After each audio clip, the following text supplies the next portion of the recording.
talo ya jiyame ngaro tan dwe min chane oma be ngaro ye ta chonye lo twa yin twa me ngaro twe mya ga ye Htwe ni oma be Pido ta Aung she ma me ja me ya ti go Pido ta ja me ta mo le lo na se wo si lo jere she ye ja me Pido ye ta da pido ye ta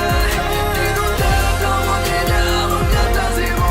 Pido ta ana she le ko me ta se wo si lo jere she ye ja me Pido ye ta da pido ye ta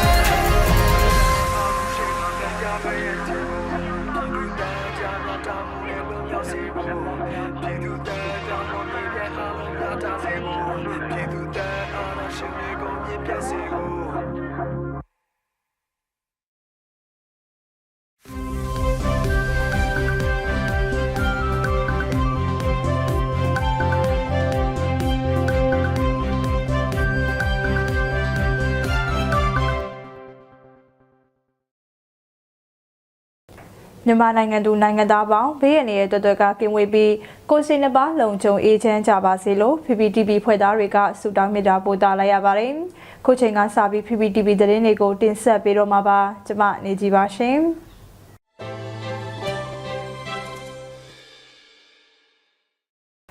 ဒီကနေ့ဖေဖော်ဝါရီလ19ရက်နေ့တင်းလာနေ့အတွက်တင်ဆက်ပေးမယ့်သတင်းကောင်းစင်တွေကတော့ဂျာကာလာဒေသနာပြည်သူ့အုပ်ချုပ်ရေးဖော်ဆောင်မှုဗဟိုကော်မတီနဲ့မြို့နယ်ပြည်သူ့အုပ်ချုပ်ရေးဖွဲ့များတွဲဆုံဆွေးနွေးတဲ့သတင်း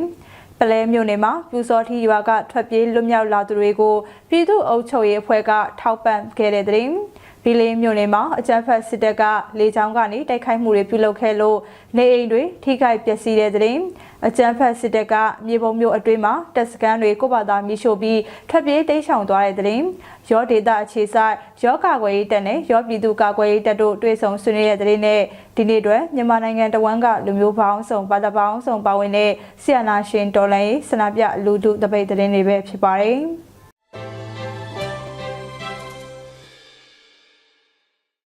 ပထမဆုံးတင်ဆက်ပေးမယ့်သတင်းကတော့ဂျာကာလာဒေသနာပြည်သူ့အုပ်ချုပ်ရေးဖော်ဆောင်မှုဗဟိုကော်မတီနဲ့မြို့နယ်ပြည်သူ့အုပ်ချုပ်ရေးဖွဲ့များတွဲဆုံဆွေးနွေးတဲ့သတင်းမှာ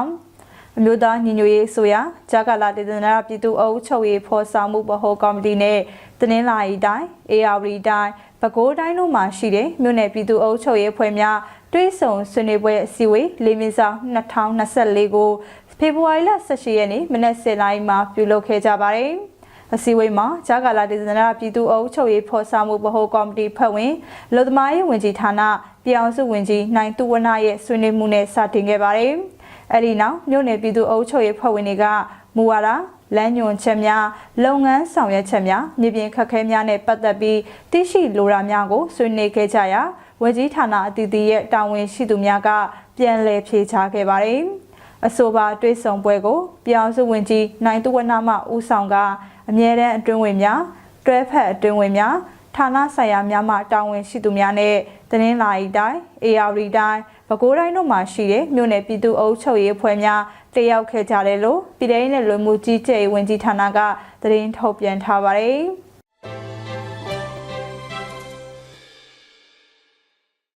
ဆက်လက်လင်းဆက်ပေးမှာကတော့ပလဲမြို့နယ်မှာပြူစောထီရွာကထွက်ပြေးလွတ်မြောက်လာသူတွေကိုပြည်သူ့အုပ်ချုပ်ရေးအဖွဲ့ကထောက်ပံ့ခဲ့တဲ့တဲ့မှာစကိုင်းတိုင်းပလဲမြို့နယ်ဇီးဖြူကုန်းပြူစောထီကျေးရွာနဲ့အမတ်ထီပြူစောထီကျေးရွာ2ရွာတို့ကထွက်ပြေးလွတ်မြောက်လာသူတွေကိုပလဲမြို့နယ်ပြည်သူ့အုပ်ချုပ်ရေးအဖွဲ့ကထောက်ပံ့မှုတွေပြုလုပ်ခဲ့ပါတယ်။ဇီးဖြူကုန်းပြူကျေးရွာကနေဖေဖော်ဝါရီလ16ရက်နေ့မှာထွက်ပြေးလာသူတွေနဲ့ဖေဖော်ဝါရီလ18ရက်နေ့မှာအမတ်ထီပြူကျေးရွာကထွက်ပြေးလာသူတွေကမြို့နယ်ပါဖအဖွဲ့ထံခိုလုံခွင့်တောင်းခံခဲ့တယ်လို့ဆိုပါတယ်။ပါဖအဖွဲ့ကခိုလုံခွင့်တောင်းခံလာသူတွေကိုအကြမ်းဖက်စစ်တဲ့ပြူစောထီတွေနဲ့ပတ်သက်ဆက်နွယ်တာတရှိုးတလန်လောက်တာတရင်ပေးတာတော်လိုင်းအင်အားစုတွေကိုထိခိုက်စေမဲ့အပြုမှုအပြောဆိုတွေမပြုလုပ်ဖို့ခံဝင်ကတိလက်မှတ်ထိုးကကောင်းမွန်အေဂျင့်စွာနေထိုင်ကြဖို့မှာကြားခဲ့တယ်လို့ဖော်ပြပါတယ်။အဆိုပါခိုလုံခွင့်တောင်းခံလာသူတွေကိုပြည်သူ့အုပ်ချုပ်ရေးအဖွဲ့ကစစ်ဆေးမင်းမြန်းမှုတွေပြုလုပ်ပြီးနောက်မြို့နယ်လူသားစာနာတာဝန်ခံကထောက်ပံ့ငွေတွေနဲ့မိုးအကာတွေကူညီပေးခဲ့တယ်လို့အသိပေးထုတ်ပြန်ထားပါတယ်။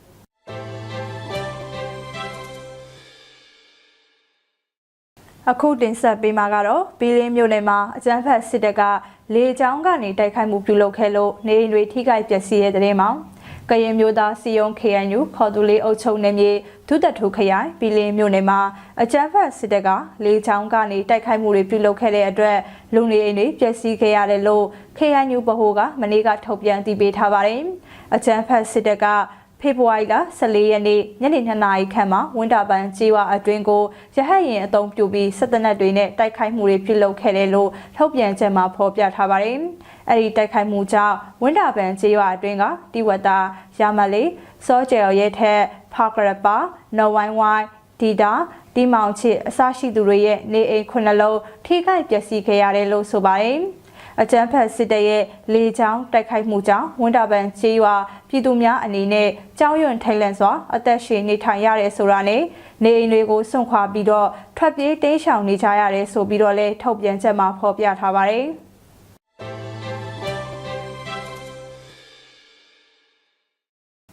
ဆက်လက်တင်ဆက်ပေးမှာကတော့အကြမ်းဖက်စစ်တပ်ကမြေပုံမြို့နယ်အတွင်းမှာတပ်စခန်းတွေကိုဘာသာမိရှို့ပြီးထွက်ပြေးတိမ်းရှောင်သွားတဲ့တဲ့မှာရခိုင်ပြည်နယ်မြေပုံမြို့နယ်ဟင်းခရောက်ကျေးရွာအနီးမှာအကြမ်းဖက်စစ်တပ်ကကိုတပ်စခန်းတွေကိုဘာသာမိရှို့ပြီးထွက်ပြေးတိမ်းရှောင်သွားတယ်လို့ရခိုင်တပ်တော် AA ကသတင်းထုတ်ပြန်ထားပါတယ်။ဟင်းခရောက်ကျေးရွာရဲ့အနောက်မြောက်ဘက်1.9 ကီလိုမီတာကောက်ဝေးမှာရှိတဲ့အကြမ်းဖက်စစ်တပ်ရဲ့ .432.438 ကုန်းကစခန်းတွေကိုဖေဖော်ဝါရီလ18ရက်နေ့ညနေ9:30မိနစ်မှာမီးရှို့ဖျက်ဆီးခဲ့ကြတာပါ။အကြမ်းဖက်စစ်တပ်ကတပ်စခန်းအတွင်းကလက်နက်ခဲယမ်းတွေလက်နက်ကြီးတွေနဲ့စခန်းကုန်းတစ်ခုလုံးကိုကိုယ်တိုင်မီးရှို့ဖျက်ဆီးခဲ့တာလို့ရခိုင်တပ်တော် AA ကအတည်ပြုထုတ်ပြန်ထားပါတယ်။စခန်းတွေကိုမီးရှို့ဖျက်ဆီးသွားတဲ့အကြမ်းဖက်စစ်တပ်ကိုစစ်ရဟတ်ရင်တွေအုံပြုပြီးအမ်းမြို့မှာရှိတဲ့အကြမ်းဖက်စစ်တပ်ရဲ့အနောက်ပိုင်းတိုင်းစစ်ဌာနချုပ်ကိုတိမ်းရှောင်သွားတယ်လို့လည်းရခိုင်တပ်တော် AA ကအတည်ပြုထားပါတယ်။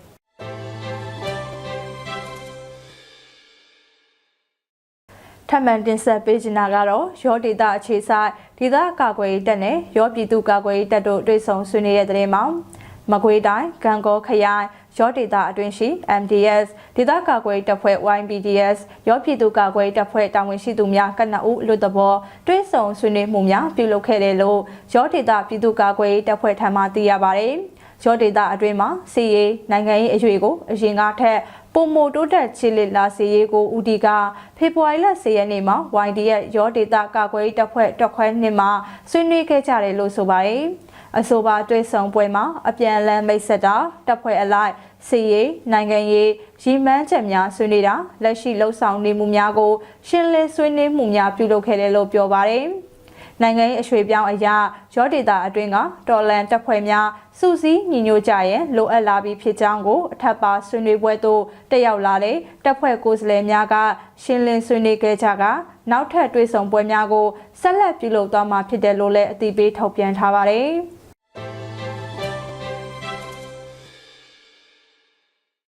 အခုနောက်ဆုံးလေးနဲ့မြန်မာနိုင်ငံတဝန်းကလူမျိုးပေါင်းစုံဘာသာပေါင်းစုံပါဝင်တဲ့ဆီယနာရှင်မြစ်ဖြတ်ချေမုံရေးလူထုဆန္ဒပြပွဲသတင်းတွေကိုစူးစီးတင်ဆက်ပေးမှာဖြစ်ပါတယ်။ရင်းမပင်မြို့နယ်ရဲ့နောက်ပြန်မလဲကြီးဒီဒေါ်လာရေးတပိတ်စစ်ကြောင်းကအကြမ်းဖက်စစ်တပ်ကြာရှုံးရေးဆန္ဒပြတပိတ်ကိုပြုလုပ်ခဲ့ကြပါတယ်။ဒေါ်လာပြည်သူတွေကနောက်ပြန်မလဲကြီးဒီဒေါ်လာရေးတပိတ်စစ်ကြောင်းနဲ့ဖက်စစ်တပ်ကဆွန်ခွာကြပြည်သူရင်ခွင်ခိုလုံကြဆိုတဲ့စာသားကိုကင်ဆောင်ပြီးအကြမ်းဖက်စစ်တပ်ကြာရှုံးရေးဟစ်ကြွေးမှုတွေနဲ့ပြုလုပ်ခဲ့ကြတာပါ။ရမပင်မြို့နယ်ရွှေနယ်သေးတပိတ်စစ်ကြောင်းကရပ်ပေါင်း942ရက်မြောက်အဖြစ်နဲ့အကြမ်းဖက်စစ်တပ်ကြာရှုံးရေးဆန္ဒပြတပိတ်ကိုပြုလုပ်ခဲ့ကြပါတယ်။ဆန္ဒပြတော်လှန်ပြည်သူတွေကရွှေနယ်သေးတပိတ်စစ်ကြောင်းဆိုတဲ့စာသားကိုကင်ဆောင်ကအကြမ်းဖက်ဆီယာနာရှင်မြစ်ဖြတ်ချေမုံရေးချီတက်ဆန္ဒပြခဲ့ကြတာပါ။ရမပင်စလင်ကြီးရွာပေါင်းစုံတပိတ်ကအကြမ်းဖက်စစ်တပ်ကြာရှုံးရေးဖြစ်1060ရက်မြောက်ဆန္ဒပြတပိတ်ကိုကြာဆုံးရဲဘော်တွေအလေးပြုခြင်းခန္ဓာကိုဒီကနေ့မှပြုလုပ်ခဲ့ပါတယ်။ဆန္ဒပြတပိတ်နဲ့ကြာဆုံးရဲဘော်တွေအလေးပြုခြင်းခန္ဓာကိုတော်လိုင်းရဲဘော်တွေနဲ့အတူပြည်သူတွေပူးပေါင်းပြီးလှုပ်ဆောင်ခဲ့ကြတာပါဒေသခံတော်လှန်ပြည်သူတွေကနယ်မြေမငြိမ်သက်မှုတွေကြားထဲကပြီးအကြမ်းဖက်စစ်တပ်ကြာရှုံးရေးဆန္ဒပြတပိတ်ကိုနေ့စဉ်ပြုလုပ်နေကြပါတယ်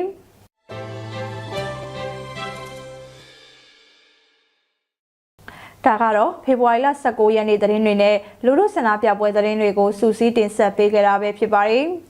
ကျေးဇူးတင်ပါတယ်ရှင်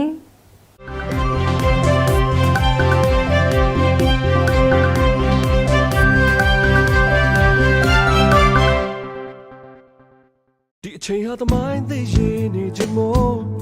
ငါတို့လည်းပါဝင်ကူညီကြဖို့နိုင်ရဝန်ထမ်းရင်တို့ကူပါစို့ညီမြသောနိုင်ငံတူတည်ကြစို့အမျိုးကြီးပင်တဲ့သူဝင်းများလိုက်ပေါ်လေတို့အလုံးသားတွေအမျိုးကြီးပင်တဲ့သူဝင်းများလိုက်ပေါ်လေယုံကြည်ရမလုံးသားတို့နဲ့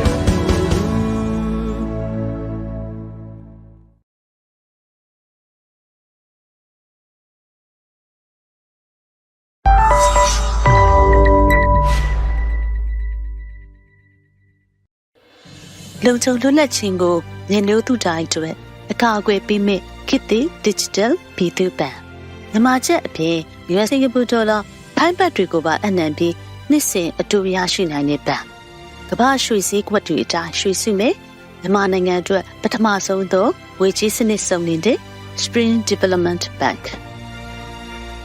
အကောင့်တစ်ခုရှိထားရုံနဲ့ဘဏ်ဝင်ဆောင်မှုများကိုလက်တကမ်းမှာပဲ web application ကတစ်ဆင့်စိတ်ကြိုက်စီမံအသုံးပြုချင်ပါသလား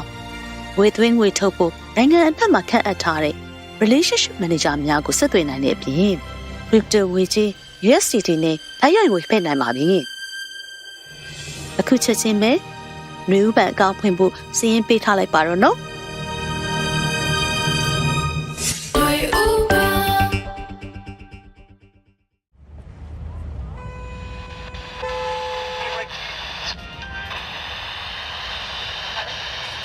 အာနာသိမ့်ပြီးနောက်မှာတော့စစ်တပ်ပိုင်းနဲ့လုပ်ငန်းတွေကိုတပိတ်ပေါက်ကြဖို့တော်လိုင်းအင်အားစုတွေကလှုံ့ဆော်ကြတဲ့အတွက်ပြည်သူတွေကတပိတ်ပေါက်ကြပါတယ်။ဥပိုင်ကထုတ်တဲ့မြန်မာဘီယာရောင်းအားဟာ46%ထိုးကျသွားတယ်လို့2021ခုနှစ်မေလ23ရက်နေ့ကထုတ်ပြန်ခဲ့ပါတယ်။ဒီလိုတပိတ်ပေါက်တာကြောင့်စစ်တပ်ဝင်ငွေထိခိုက်လာပြီးအ ਨੇ ဆုံးတော့ပြည်သူကိုဖိနှိပ်တပ်ဖြတ်တာတွေရော့နေသွားနိုင်တယ်လို့ RFA ကိုပြောပါတယ်။စစ်တပ်ထုတ်မြန်မာဘီယာနဲ့စစ်တပ်ထုတ်ထုတ်ကုန်တွေတင်ရောင်းချဖို့စစ်ကောင်စီနဲ့စီပင်ကစိုင်ပိုင်ရှင်တွေနဲ့စီးပွားရေးသမားတွေကိုဖိအားပေးချိန်ချောက်နေတယ်လို့စိုင်ပိုင်ရှင်တွေစီကနေစုံစမ်းသိရပါတယ်။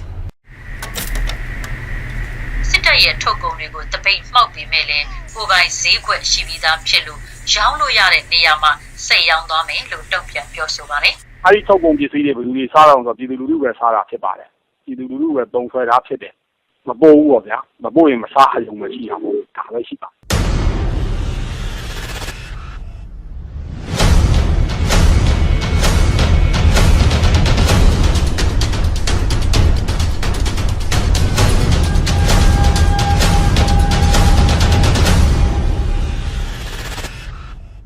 ဘန္နာရေးစက်မျက်နှာဘန္နာရေးတိုက်ပွဲဟဲ့လို့ပြောရင်ဒီနေ့အချိန်မှာပြည်သူအလုံးသိရှိပြီးဖြစ်ပါတယ်အင်မတန်အရေးကြီးတဲ့စက်မျက်နှာကြီးတစ်ခုဖြစ်တယ်နော်လက်စစ်ဝင်ငွေဖြတ်တောက်ရေးလှုပ်ရှားမှုကြီးရဲ့ပထမခြေလှမ်းဖြစ်တဲ့ကျွန်တော်တို့ပြည်သူလူထုတရက်လုံးကစစ်တပ်ပိုင်းလုပ်ငန်းတွေဖြစ်တဲ့အရက်ဘီယာ secret အုပ်စုကိုတပိတ်မောက်ခဲ့တာအတိုင်းအတာတစ်ခုထိအောင်မြင်ခဲ့ပါတယ်အခုဆိုလို့ရှိရင်စစ်ကောင်စီကသူတို့ရဲ့ငွေကြေးအကျပ်တဲကိုဖြည့်ရှင်းဖို့အတွက်နည်းလမ်းမျိုးစုံသုံးပြီးစူးစမ်းနေတာကိုလည်းတွေ့ရပါတယ် Boycott ဒုတိယ line မှာအခုတိုးချဲ့ပြီးတော့ပါဝင်လာတဲ့ကုန်စည်နဲ့ဝန်ဆောင်မှုများကတော့အောင်ပါလိမ့်စစ်တပ်ပိုင်းမရဏရင်လိုင်းတွေဖြစ်တဲ့ရွှေမန်းသူပသိန်းသူရွှေမြိုင်သူတန်မြန်သူရှမ်းမာလီရင်လိုင်း၅လိုင်းနဲ့တပ်ပိုင်းနဲ့နန်းမြိုင်နဲ့ရွှေဖြူတစိမ့်ကော်ဖီလက်ဖက်ချောက်တို့ကိုဘူးတပိတ်တိုက်ပွဲကြီးဆင်နွှဲပြီးတော့မှတွဲဖက်ပါဝင်လာတဲ့အင်းလေးဒေသကမရဏဟိုတယ်များမှာလည်းမတဲခိုခြင်းဖြစ်တပိတ်မှောက်ပါဝင်ကြဖို့အလေးနဲ့တောင်းဆိုမြစ်တာရက်ခံလိုက်ရပါတယ်ခင်ဗျာဘူးthe bait အယူတိုက်စေနဲ့ဘူးthe bait အယူတိုက်စေနဲ့ဘူးthe bait ဒီလိုအားလုံးစစ်တပ်နဲ့ဆက်ပြီးတော့ပါဝင်ကြရမယ်ဖက်စစ်တပ်ကိုတဆိုးရှည်အောင်လုပ်နေတဲ့ဒီသွေးစွန်းငွေမှန်သမျှကိုလူထုအားနဲ့တိုက်ခတ်မယ်တော်စံရေးအတွက်လိုအပ်နေတဲ့ဘန္နာရံမငွေစနစ်တွေကိုပြည်သူအားနဲ့တည်ဆောက်ကြရမှာဖြစ်တယ်ပြည်သူလူထုမပါဝင်တဲ့ဘယ်တော်လိုင်းကမှအောင်မြင်ဖို့ထုံးစံမရှိပါဘူးလူဦးတော်လိုင်းရေးကြီးမှာယနေ့အချိန်ထိအောင်တော်လှန်ရုန်းကန်နိုင်နေတာဟာပြည်သူလူထုရဲ့ပူးပေါင်းပါဝင်မှုပြည်သူလူထုရဲ့ကူညီမှုတွေကြောင့်ပဲဖြစ်ပါတယ်ဒါကြောင့်မို့လို့စစ်ကောင်စီအပါအဝင်စစ်ကောင်စီနဲ့ပူးပေါင်းပါဝင်နေတဲ့ဘဏ်တွေမှာပြည်သူလူထုရဲ့ငွေတွေကိုရင်းနှီးမြှုပ်နှံမဲ့အစား Boycott လုပ်ပြီးတော့ရင်းဆန်ပြီးတော့ကျွန်တော်တို့ရဲ့ຫນွေဥပံမှာပါဝင်ပူးပေါင်းပေးဖို့အတွက်ဖိတ်ခေါ်လိုက်ရပါတယ်ခက်စစ်စီးပွားစန့်ကျင်ရေးပြည်သူဘက်ကစတင်လိုက်ပြီစစ်တပ်ထုတ်ကုန်မဝယ်ရေးအားနိုင်စီးပွားအားမတွေ့ကျဲတာချင်းကတော်လည်းရေးပဲအဲ့ဒါချင်းကတော်လည်းရေးပဲBoycott ဒုတိယ line မှာတိုးချဲ့ပါဝင်လာတဲ့ကုန်စည်နဲ့ဝန်ဆောင်မှုများကိုကျွန်တော်ပြန်ပြီးတင်ပြပါမယ် အောင်ပါလီတီစစ်တပ်ပိုင်းမရဏရင်လိုင်းနေဖြစ်တဲ့ရွှေမန်းသူပသိမ်သူရွှေမြိုင်သူတံမြန်သူရှမ်းမာလီရင်လိုင်း၅လိုင်းနဲ့တက်ပိုင်နဲ့နမ်းမြိုင်နဲ့စီဖြူဒစိတ်ကော်ဖီတစ်ဖက်6တို့ကိုဘူးတပိတ်တိုက်ပွဲကြီးအကြီးကျယ်ဆင်နွှဲပြီးတော့မှတွဲဖက်ပါဝင်လာတဲ့အင်းလေးဒေတာကမရဏဟိုတယ်များမှာလည်းမတဲကိုချင်းဖြစ်တပိတ်မှောက်ကြပါလို့အနေနဲ့တောင်းဆိုတိုက်တွန်းမေတ္တာရပ်ခံပါတယ်ခင်ဗျာဖက်စစ်ဝင်ငွေဖြတ်တော့ပြည်သူ့ဘဏ္ဍာတိဆောက် ဖက်စစ်ဝင်ငွေဖြတ်တာပြည်သူ့ဘဏ္ဍာတိဆောက် ဖက်စစ်ဝင်ငွေဖြတ်တော့ပြည်သူ့ဘဏ္ဍာတိဆောက် ဖက်စစ်ဝင်ငွေဖြတ်တော့ပြည်သူ့ဘဏ္ဍာတိဆောက် ဖက်စစ်ဝင်ငွေဖြတ်တော့ပြည်သူ့ဘဏ္ဍာတိဆောက် ရေတော်ဘောအောင်လား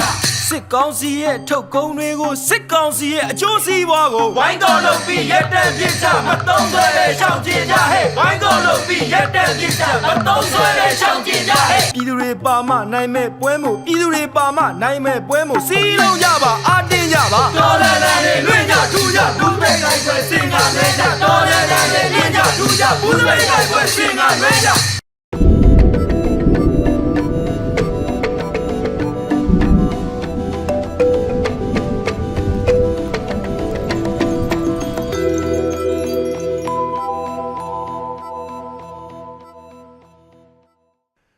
2024ခုနှစ်ဖေဖော်ဝါရီလ19ရက်နေ့ကနေ25ရက်နေ့ထိမိုးလေဝသအခြေအနေများကိုတင်ပြပေးပါမယ်။ယခုတစ်ပတ်တွင်ထူးခြားချက်ကတော့လာမယ့်ရက်သတ္တပတ်မှာမြန်မာနိုင်ငံတပြည်လုံးမှာစောင်းအေးဓာတ်ကိုခန်းစားရနိုင်ပြီးလေဝေလှိုင်းများကင်းစင်နိုင်ပါတယ်။ဒါပေမဲ့လေဖိအားစနစ်အပြောင်းလဲတွေကြောင့်တောင်ပိုင်းပင်လယ်ပြင်ကရင်ငွေ့ပါတဲ့လေနွေးများဟာဖေဖော်ဝါရီလ22ရက်23ရက်24ရက်နေ့တွေမှာပြောင်းလဲတိုက်ခတ်လာနိုင်တဲ့အတွက်မြောက်လေအေးများနဲ့ပေါင်းစုံပြီးချင်းပြည်နယ်၊စကိုင်းတိုင်း၊ကချင်ပြည်နယ်နဲ့တနင်္သာရီတိုင်းတို့မှာအချိန်အခါမဟုတ်မိုးအသင့်တင်ကနေခိတ္တမြမိုးတိထန်နိုင်ကြီးရှိကြောင်းကိုသတိပြုစီလိုပါတယ်။ယခုတစ်ပတ်မှာညအခါစောင်းရာသီရဲ့အေးပိုလာနိုင်မှုဟာအိန္ဒိယဘက်ကအေးလိုင်းချက်ထွင်လာမှုအင်အားရောကျမှုပေါ်မူတည်ပြီးမြန်မာနိုင်ငံအထက်ပိုင်းအရှေ့ပိုင်းနဲ့အလယ်ပိုင်းတွေသာမကမြို့ဝကျွန်းပေါ်ဒေသတွေအထိအေးပိုမှုအတက်ကြခံစားရနိုင်ပြီးနန်းနယ်ပိုင်းမှာမြို့ထူများကြာဆင်းနိုင်ပါတယ်။ဆက်လက်ပြီးနေ့အလိုက်တပတ်စာမိုးလေဝသအခြေအနေများကိုတင်ပြပေးသွားပါမယ်။ဖေဖော်ဝါရီလ19ရက်နေ့အတွက်မိုးလေဝသခန့်မှန်းချက်ကတော့မြန်မာနိုင်ငံအထက်ပိုင်းနဲ့အလယ်ပိုင်းတို့မှာအနောက်မြောက်လေများတိုက်ခတ်လာနိုင်ပြီးတောင်ပိုင်းမှာအနောက်တောင်လေများတိုက်ခတ်နေနိုင်ပါတယ်။ဆောင်းမုတ်တုံအခြေအနေကတော့မြောက်လေအေးများဟာမြန်မာနိုင်ငံအထက်ပိုင်းအရှေ့ပိုင်းနဲ့အလယ်ပိုင်းတို့ကနေမြို့ဝကျွန်းပေါ်ဒေသတွေအထိဆက်လက်ဆင်းသက်လာနိုင်တဲ့အတွက်ညအခါအေးနေနိုင်ပါတယ်။နံနက်ပိုင်းမှာရခိုင်ပြည်နယ်၊ချင်းပြည်နယ်၊ကချင်ပြည်နယ်၊စကိုင်းတိုင်း၊မန္တလေးတိုင်း၊မကွေးတိုင်း၊ရှမ်းပြည်နယ်၊ကရင်ပြည်နယ်၊ပဲခူးတိုင်း၊အေရဝတီတိုင်းနဲ့ကရင်ပြည်နယ်တို့မှာမြို့ထူများကျဆင်းနိုင်ပါတယ်။ဘင်္ဂလားပင်လယ်အော်အခြေအနေကတော့ဘင်္ဂလားပင်လယ်အော်တောင်ပိုင်းနဲ့ကပ်ပလီပင်လယ်ပြင်တို့မှာတိမ်အသင်းကနေတိမ်ထူထပ်နိုင်ပြီးကြံဘင်္ဂလားပင်လယ်အော်မှာတော့တိမ်ကင်းစင်နိုင်ပါတယ်။မိုးအခြေအနေကတော့တနင်္သာရီတောင်ပိုင်းဒေသတွေမှာနေရာကွက်ကြားမိုးရွာနိုင်တာကလွဲလို့ကြံတပြည်လုံးမှာပါရနိုင်ပါတယ်။ပင်လယ်ပြင်အခြေအနေကတော့ရခိုင်ကမ်းရိုးတန်းဘက်မှာမြောက်အနောက်မြောက်ဘက်ကလေများဟာတနအီ10မိုင်ကနေ15မိုင်ခန့်ထိတိုက်ခတ်နိုင်ပြီးလှိုင်းအသင့်တင်ရှိနိုင်ပါတယ်။မြို့ဝကျွန်းပေါ်မုတ်တမကွေ့နဲ့တနင်္သာရီကမ်းရိုးတန်းဘက်မှာအရှိတောင်ဘက်ကလေများဟာတနအီ9မိုင်ခန့်တိုက်ခတ်နိုင်ပြီးလှိုင်းအသင့်တင်ရှိနိုင်ပါတယ်။ဖေဖော်ဝါရီလ20ရက်နေ့အတွက်မိုးလေဝသခန့်မှန်းချက်ကတော့မြန်မာနိုင်ငံထပ်ပိုင်းနဲ့အလယ်ပိုင်းတို့မှာအနောက်မြောက်လေများတိုက်ခတ်လာနိုင်ပြီးတောင်ပိုင်းမှာအနောက်တောင်လေများတိုက်ခတ်နေနိုင်ပါတယ်။စောင်းမုတ်တုံအခြေအနေကတော့မြောက်လေအေးများဟာမြန်မာနိုင်ငံထပ်ပိုင်းအရှေ့ပိုင်းနဲ့အလယ်ပိုင်းတို့ကနေမြို့ဝကျွန်းပေါ်ဒေသတွေအထိဆက်လက်ဆင်းသက်လာနိုင်တဲ့အတွက်ညအခါအေးနေနိုင်ပါတယ်။နံနက်ပိုင်းမှာရခိုင်ပြည်နယ်၊ချင်းပြည်နယ်၊ကချင်ပြည်နယ်၊စကိုင်းတိုင်း၊မန္တလေးတိုင်း၊မကွေးတိုင်း၊ရှမ်းပြည်နယ်၊ကရင်ပြည်နယ်၊ပဲခူးတိုင်း၊အေရဝတီတိုင်းနဲ့ကရင်ပြည်နယ်တို့မှာမြို့ထူများကျဆင်းနိုင်ပါတယ်။ဘင်္ဂလားပင်လယ်အော်အခြေအနေကတော့ဘင်္ဂလားပင်လယ်အော်တောင်ပိုင်းနဲ့ကပ်ပလီပင်လယ်ပြင်တို့မှာတိမ်အသင်းတွေကနေတိမ်ထူထပ်နိုင်ပြီးကြံဘင်္ဂလားပင်လယ်အော်မှာတော့တိမ်ကင်းစင်နိုင်ပါတယ်။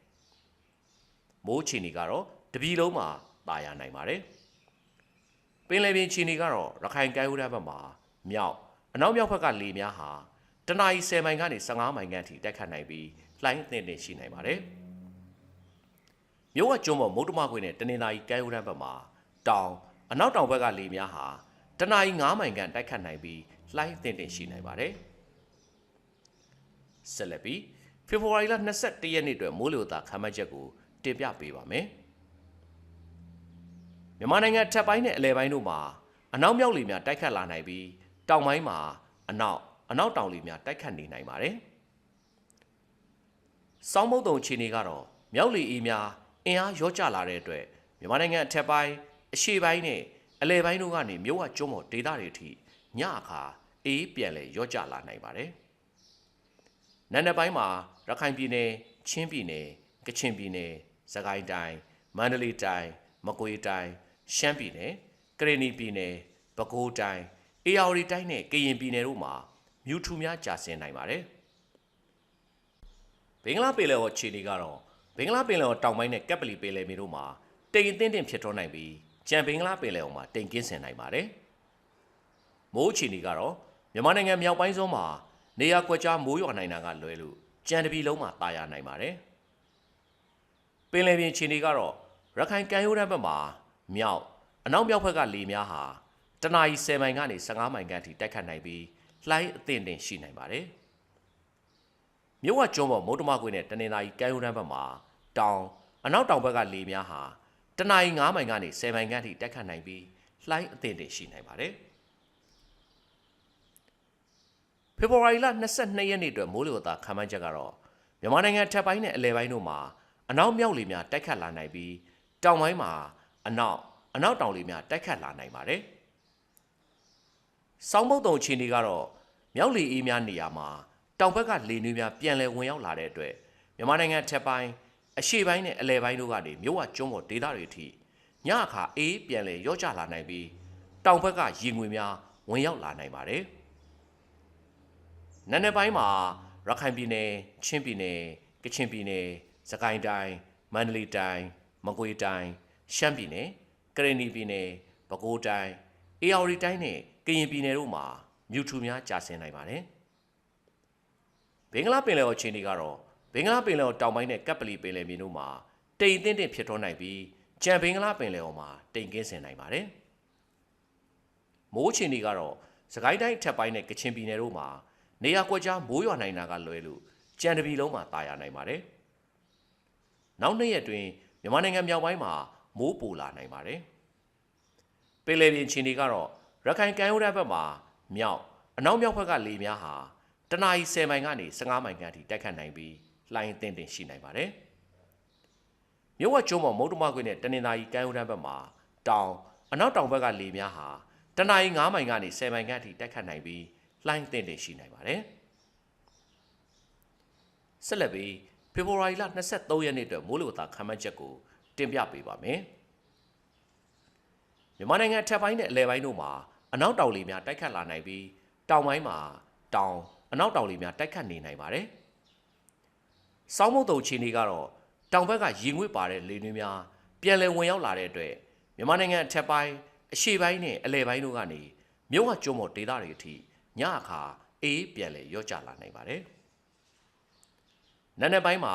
ရခိုင်ပြည်နယ်ချင်းပြည်နယ်ကချင်ပြည်နယ်စကိုင်းတိုင်းမန္တလေးတိုင်းမကွေးတိုင်းရှမ်းပြည်နယ်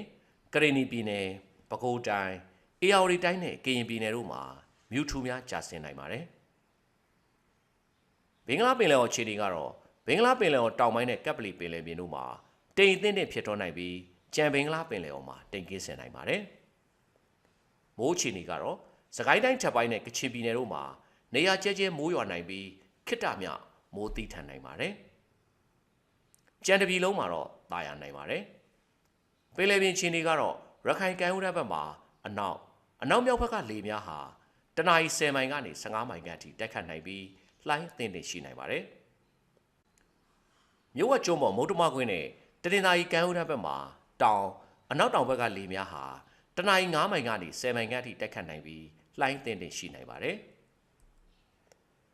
ဖေဖော်ဝါရီလ24ရက်နေ့အတွက်မိုးလေဝသခန့်မှန်းချက်ကတော့မြန်မာနိုင်ငံအထက်ပိုင်းနဲ့အလယ်ပိုင်းတို့မှာအနောက်တောင်လေများတိုက်ခတ်လာနိုင်ပြီးတောင်ပိုင်းမှာအနောက်တောင်လေများတိုက်ခတ်နေနိုင်ပါတယ်။စောင်းမုတ်တုံခြေနေကတော့တောင်ဘက်ကရင်ငွေ့ပါတဲ့လေနွေးများ ပြန်လည်ဝင်ရောက်လာတဲ့အတွက်မြန်မာနိုင်ငံထက်ပိုင်းအရှေ့ပိုင်းနဲ့အလယ်ပိုင်းတို့ကနေမြို့ဝကျွန်းပေါ်ဒေသတွေအထိညအခါအေးပြန်လည်ရော့ကျလာနိုင်ပါတယ်။နံနက်ပိုင်းမှာရခိုင်ပြည်နယ်၊ချင်းပြည်နယ်၊ကချင်ပြည်နယ်၊စကိုင်းတိုင်း၊မန္တလေးတိုင်း၊မကွေးတိုင်း၊ရှမ်းပြည်နယ်၊ကရင်ပြည်နယ်၊ပဲခူးတိုင်း၊အေရဝတီတိုင်းနဲ့ကရင်ပြည်နယ်တို့မှာမြူထူများကြာဆင်းနိုင်ပါတယ်။ဘင်္ဂလားပင်လယ်အော်အခြေအနေကတော့ဘင်္ဂလားပင်လယ်အော်တောင်ပိုင်းနဲ့ကပ်ပလီပင်လယ်ပြင်တို့မှာ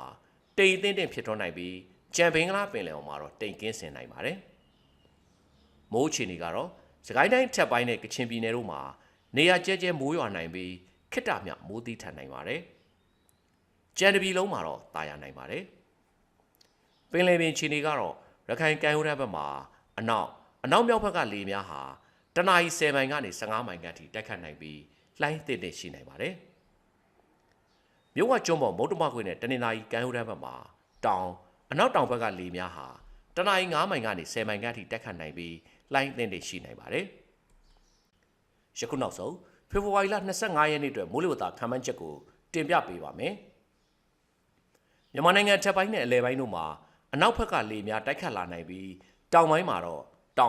အနောက်တောင်လေများတိုက်ခတ်နေနိုင်ပါတယ်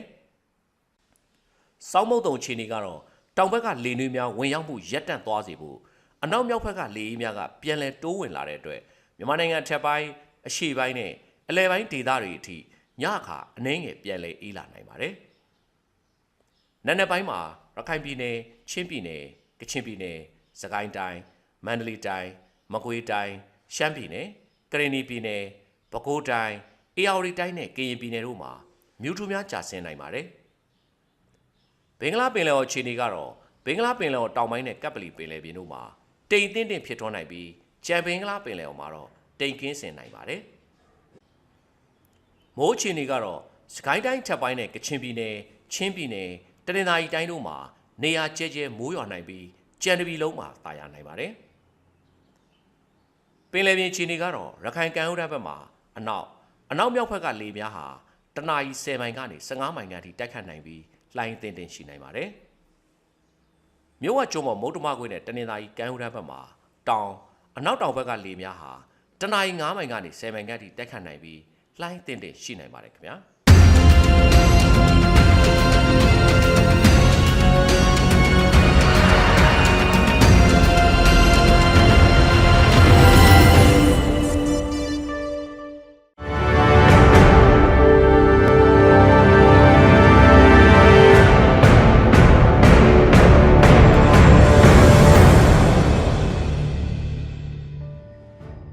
Welcome to PVTV International. I'm going to present this week's editions of our news roundup.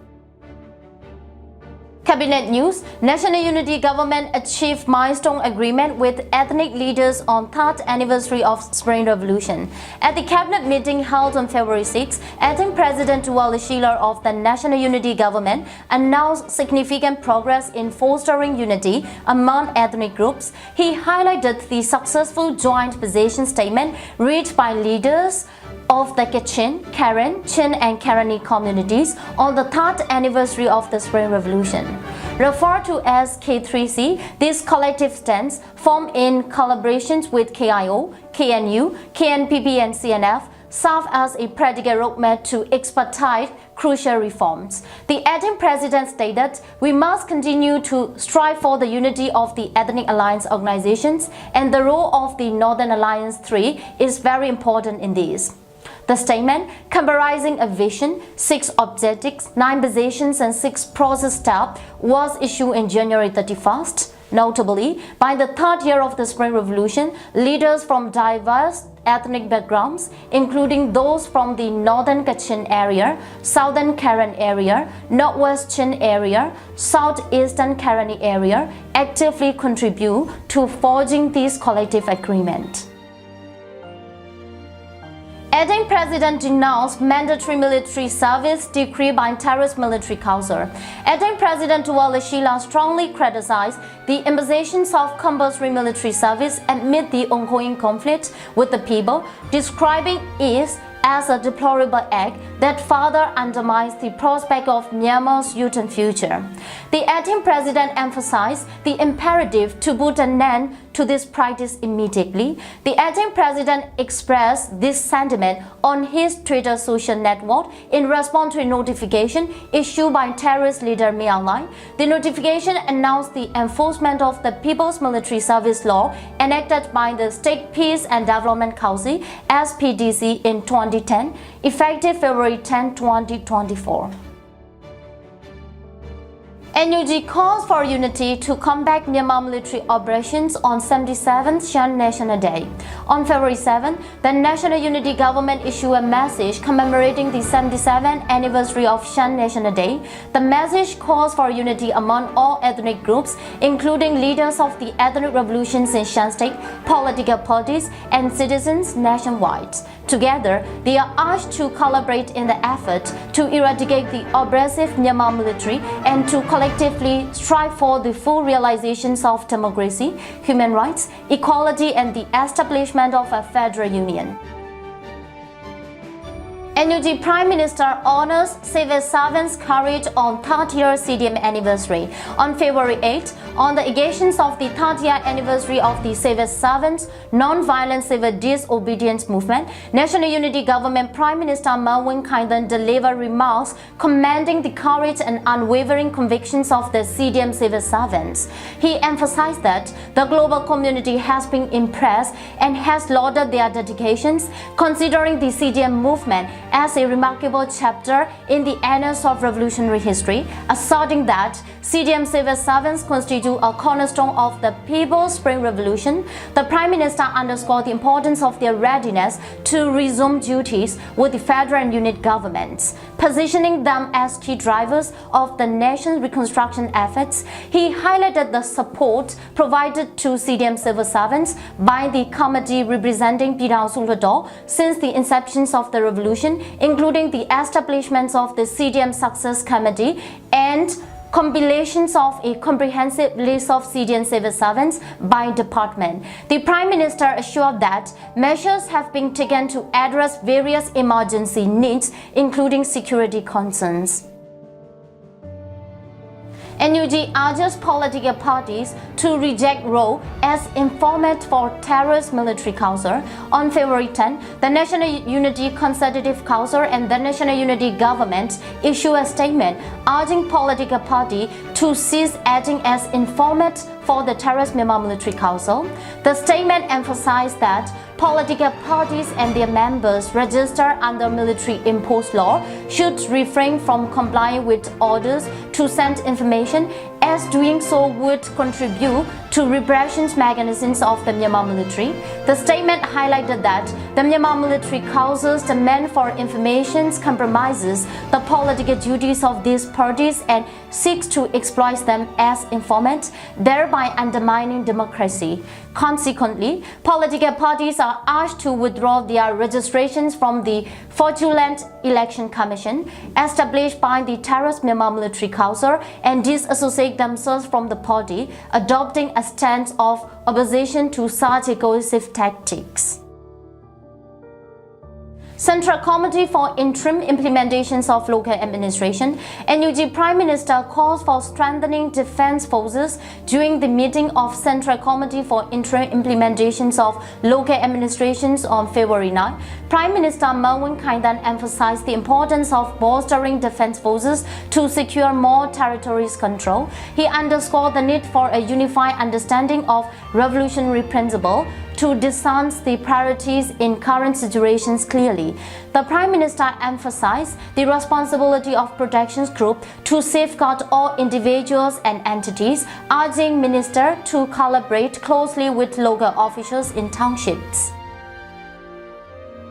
Ministry of Home Affairs and Immigration, National Unity Government announced casualties on Myanmar military sites in People Defensive War. In response to the ongoing violent suppressions, arrests, and killing perpetrated by the illegitimate military council, the Ministry of Home Affairs and Immigration declared on February 7 that 24 members of the Myanmar military were killed and 19 were wounded in a single day on February 6 as the People Defensive War continues. The public, defending their right to self-protection, reacted to the actions of the Myanmar military.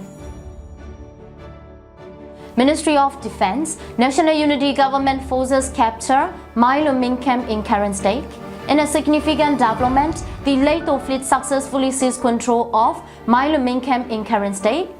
Tandangji District, Tandangji Township, the Ministry of Defense announced on February 4 that it coordinated operations involving the Karen Liberation Army, KNNA, PDF, the Central Military Command, and the Nebiro military divisions led to the capture of the camp over a 3-day offensive. Following the engagement, more than 20 Myanmar military soldiers were reported killed, and a considerable amount of ammunition was seized.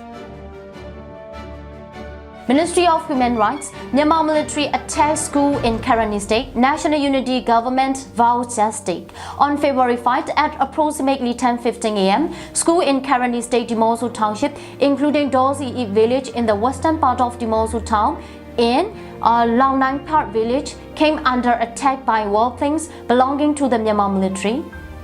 The Ministry of Human Rights announced on February 8 its commitment to ensuring the perpetrators of this violation face appropriate punishment. Furthermore, troops from the terrorist Myanmar military stationed near Loiko fired heavy weapons at least 6 times, resulting in the deaths of 5 individuals, including 4 children aged between 11 and 13, and injuring 36 others.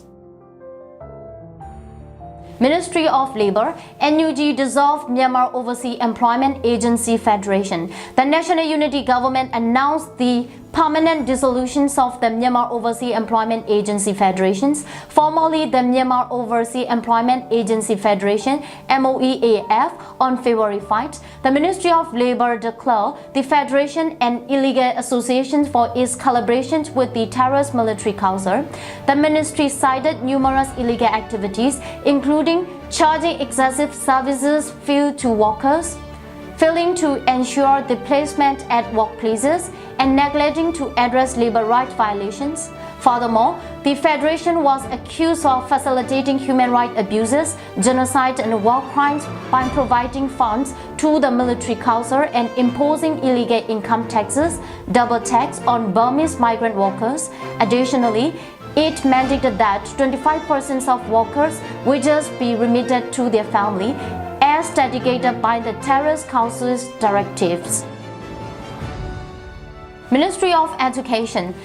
Minister for Education calls for end to military involvement in politics at European Parliament event. Minister for Education Dr. Zoweso asserted that dialogue cannot commence until the violence perpetrated by the terrorist Myanmar Military Council cease and all political prisoners are released. Speaking at the Rebuilding Democracy in Post-Coup Myanmar event held at the European Parliament on February 3, he reiterated his commitment to ending the involvement of the Myanmar military in the country's politics. Furthermore, he highlighted the presentations and discussions of the common positions of the groups fighting for the end of the military dictatorship and the building of a federal democratic union, which was issued on January 31, 2024.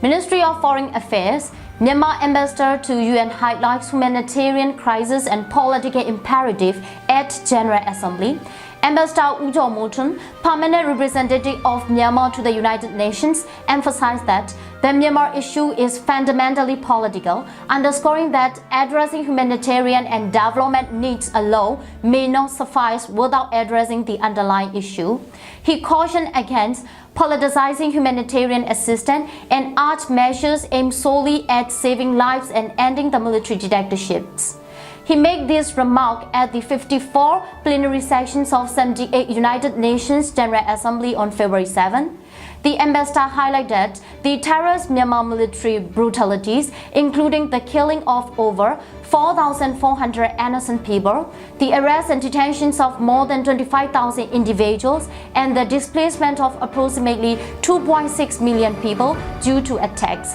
Additionally, he noted the destructions and burning of over 86,000 civilians buildings, including religious sites, and highlighted the urgent need for humanitarian assistance, with nearly 19 million people in need and half the population already suffering from poverty.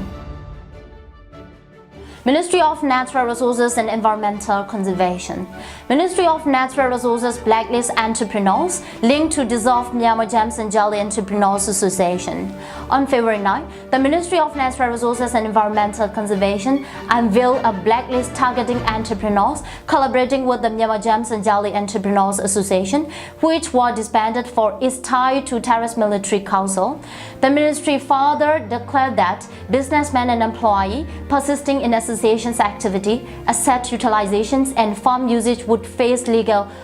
prosecutions for supporting the Terrorist Military Council in accordance with existing laws and regulations. Entrepreneurs and individuals engaged with this association against the ministry directives were designated as blacklisted entrepreneurs with continued participation, subjecting them to legal actions under the relevant laws. National Unity Government condemns Myanmar military deadly assault on children. The National Unity Government NUG announced on February 6 that more than 630 children under the age of 18 died due to the various methods of killing by the Terrorist Military Council over the past 3 years. The NUG continued to express its strong condemnations of those injured by the Myanmar military. At around 11 a.m. of February 5, the Myanmar military bombed Basic Education and Middle School BMS 2A Dorce village in the western part of Dimozu town, Karenni state, while the children were studying, killing 4 children and 1 civilian, injuring 10 children. NUG expressed its strong condemnations of this incident. The terrorist Myanmar military has repeatedly targeted schools by bombing, shooting from helicopters, and shooting with heavy weapons. 52 schools have been damaged by airstrike, and 199 schools have been damaged due to other factors. Overview of military operations in the second week of February 2024. During the second week of February 2024, the Arakan Army seized control of the headquarters of all 10 subordinate battalions under Military Operations Command No. 9 camp battles erupted in southern regions of Karen State, and Bago region, while revolutionary forces in Kolin and Bamor Township resisted military offensive. In Rakhine State, Myeong, Chawdo, and Myaw Town, the Arakan Army captured the headquarters of 10 subordinate battalions under Military Operations Commander No. 9. Additionally, they secured 2 army camps, Tangbyo Laway and Tangbyo Layer, near the Bangladesh border in Maungdaw, while Bengali Rohingya armed groups ARA and RSO reportedly supported the Myanmar military. Over 300 Myanmar military forces fled to Bangladesh during the attack on this camp, indicating the Arakan Army's control of the border area. Presently, the Arakan Army dominates the entire northern Rakhine region. In Karenni State, Boycott Township, the Karenni People's Liberation Army, KPLA, KA, KNDF, PDF, Federal Wing, and FFT jointly captured the Chol Mai Hill military camp. KNLA and PDF forces also secured the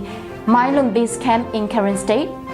Tandangji Township, recovering enemy bodies and ammunition. In Bago regions, Tandabin Township, KNLA and PDF forces fiercely battle in Sayaji Township. Meanwhile, Kolin Town, under the National Unity Government control, faced attack from enemy columns, resulting in intense confrontation. Similarly, in Sagai regions, Bamor Township, approximately 300 terrorist Myanmar Military Council forces enter, indicating heightened aggressions in the upper regions of Sagai. Let's see what do we have for our weekly roundup news in coming week. Thanks for watching PVTV International.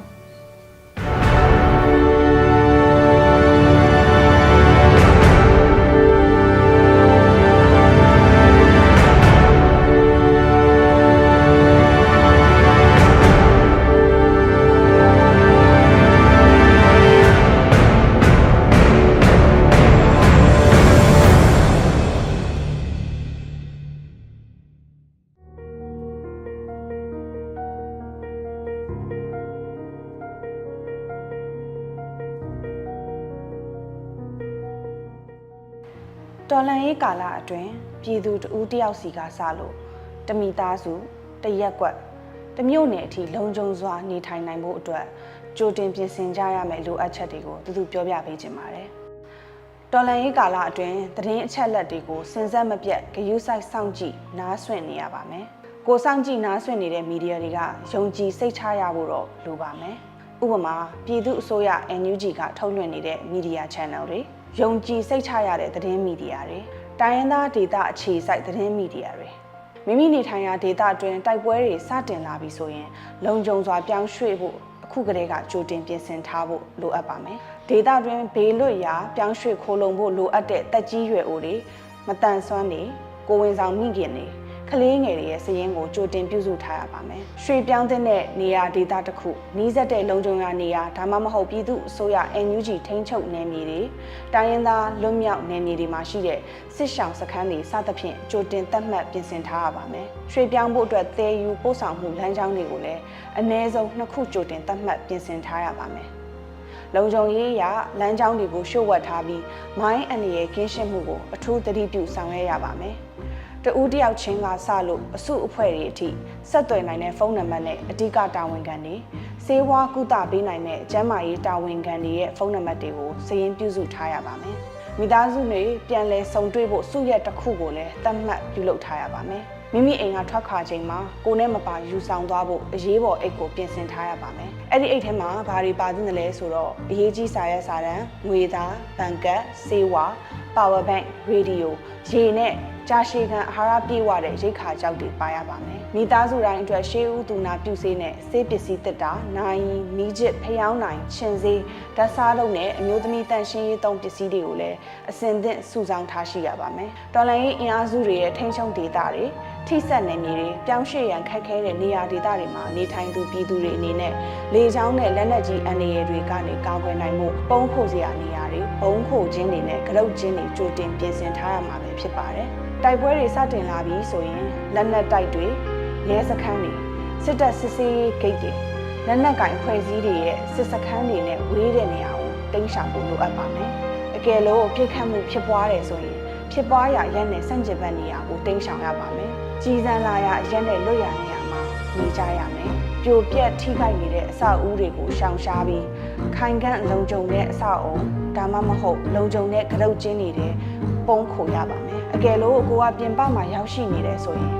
တစ်ပင်တွေထူထပ်တဲ့ကြီးကွယ်ရာရှိတဲ့နေရာတွေမှာပုံခိုရပါမယ်။မိသားစုဝင်တိုင်းရဲ့သွေးမျိုးစားကိုခန္ဓာကိုယ်ရဲ့မြင်လွယ်သောနေရာမှာ permanent ban နဲ့ဖြစ်စေလက်ပတ်နဲ့ဖြစ်စေရေးသားချိတ်ဆွဲထားရပါမယ်။အခြေခံရှေးဥတူနာပြုနည်းလမ်းတွေကိုလေ့လာသိရှိထားဖို့ကြိုးစားသင့်ပါတယ်။လက်နက်ငယ်လက်နက်ကြီးနဲ့ပောက်ကွဲစေတဲ့အရာတွေကိုလေ့ကျင့်သင်ကြားထားခြင်းမရှိဘဲကင်တွယ်တာစူးစမ်းတာတွေမလုပ်ကြပဲဝေးရာနေရာမှာနေကြဖို့လိုပါတယ်။မိမိခန္ဓာကိုယ်ကိုယောဂပိုးမွှားမဝင်စေဖို့တတ်နိုင်သမျှတန်ရှင်းစွာထားရပါမယ်။မိမိနဲ့မိသားစုနဲ့မိတ်ဆွေတွေအကြားချင်းချင်းနှစ်သိမ့်ပေးတာရင်းနှီးစွာနေထိုင်တာအကောင်းမြင်ဝါဒအကျွေးတွေနဲ့နေထိုင်တာစတဲ့အလေးကျင့်တွေကိုပြိုးထောင်ကြရပါမယ်။အရေးတော်ပုံမုတ်ချအောင်ရမည်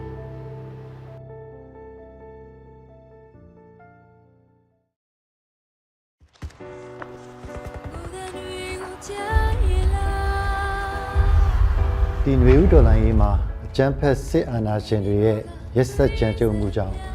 အသက်ပေးခဲ့ရတဲ့ຫນွေဥသူရဲကောင်းတွေများစွာရှိပါတယ်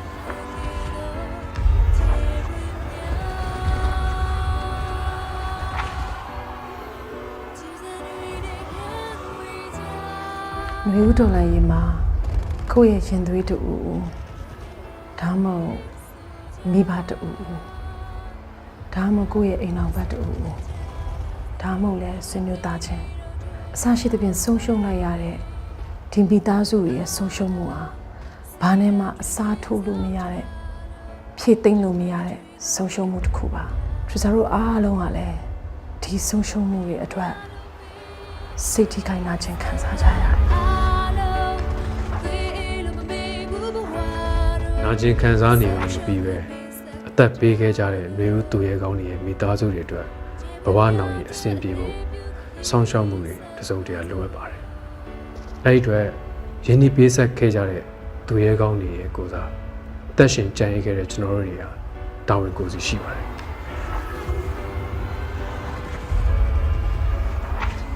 တော်လိုင်းရင်မှာမြင့်မြတ်စွာအသက်ပေးလှူခဲ့ကြတဲ့ຫນွေဥသူရဲကောင်းတွေကိုဂုဏ်ပြုရလဲရောက်တယ်လို့ဒီသူရဲကောင်းတွေရဲ့ကြံ့ရည်သူမိသားစုတွေအတွက်လည်းတစုံတရာနှစ်သိမ့်မှုပေးရရောက်တယ်လို့ နှွေဦးတော်လှန်ရေးအောင်မြင်ဖို့အတွက်အထောက်အကူပြုရလဲရောက်တဲ့တို့နှွေဦးသူရဲကောင်းများအတွက်ငွေတိုက်စာချုပ်အစီအစဉ်မှာတက်အားသည့်ပါဝင်ပေးကြဖို့အတွက်သူဖိတ်ခေါ်ပြရစီရှင်တော်လှန်ရေးအတွက်အသက်ပေးလူခဲ့တဲ့နှွေဦးသူရဲကောင်းတွေကိုရည်စူးပြီးတော့သူတို့ရဲ့ကြံရည်သူမိသားစုတွေအတွက်အထောက်အပံ့တစ်စုံတရာဖြစ်ဖို့တို့နှွေဦးသူရဲကောင်းများအတွက်ငွေတိုက်စာချုပ်တွေကိုဝယ်ယူအားပေးရှင်နေဆိုရင်တော့ www.facebook.com/ourspringheroes Facebook page ကနေတစ်ဆင့်တိုက်ရိုက်ဝယ်ယူနိုင်ပါတယ်ရှင်။မြို့တော်လှန်ရေးမှာမြင့်မြတ်စွာအသက်ပေးခဲ့ကြရတဲ့သူရဲကောင်းတွေရဲ့အမိပါတဲ့ဘွန်စာချုပ်တွေကိုအလူရှင်တွေရဲ့လက်ထဲကိုပေးပို့သွားမှာဖြစ်ပြီးတော့တော်လှန်ရေးအောင်တဲ့နေ့ NUG ကဘောင်းငွေတွေပြန်ထုတ်ပေးတဲ့အခါမှာတော့ဒီငွေတွေကိုကျန်ရည်သူမိသားစုတွေရဲ့လက်ထဲရောက်အောင် PVTV နဲ့သက်ဆိုင်ရာတာဝန်ရှိဝန်ကြီးဌာနတွေကတာဝန်ယူပေးပို့ပေးသွားမှာဖြစ်ပါတယ်။အကယ်၍များကျန်ရည်သူမိသားစုတွေနဲ့ဆက်သွယ်မရတာမျိုးစက္ကန့်မဲ့မိသားစုဝင်တယောက်ယောက်မရှိတော့တာမျိုးဒီလိုကိစ္စမျိုးတွေဖြစ်လာမယ်ဆိုရင်တော့ဒီငွေတွေကိုကြားဆုံးသူရဲကောင်းတွေနဲ့သက်ဆိုင်တဲ့ကိစ္စရပ်တစ်ခုခုမှာထည့်သွင်းအသုံးပြုသွားမှာဖြစ်ပါတယ်။တော်လှန်ရေးကြီးအပြီးမှာကွက်ကွနေတဲ့အချို့သောမိသားစုဝင်တွေဟာပြန်ဆောင်ကြမှာဖြစ်ပေမဲ့ဘယ်တော့မှပြန်မဆောင်နိုင်တော့တဲ့မိသားစုဝင်တွေလည်းရှိနေမှာအသိကြပါပဲ။တော်လှန်ရေးအတွက်မြင့်မြတ်စွာအသက်ပေးခဲ့ကြတဲ့နှွေဦးသူရဲကောင်းတွေရဲ့ကြံရစ်မိသားစုဝင်များကိုသက်ရှင်ကြံရစ်ခဲ့ကြတဲ့ကျွန်တော်တို့အားလုံးကဝိုင်းဝန်းဆောင်ရှောက်အောင်ပါအားလုံးရဲ့တောင်းပါကြီးတော့ပေါ်အောင်ပါ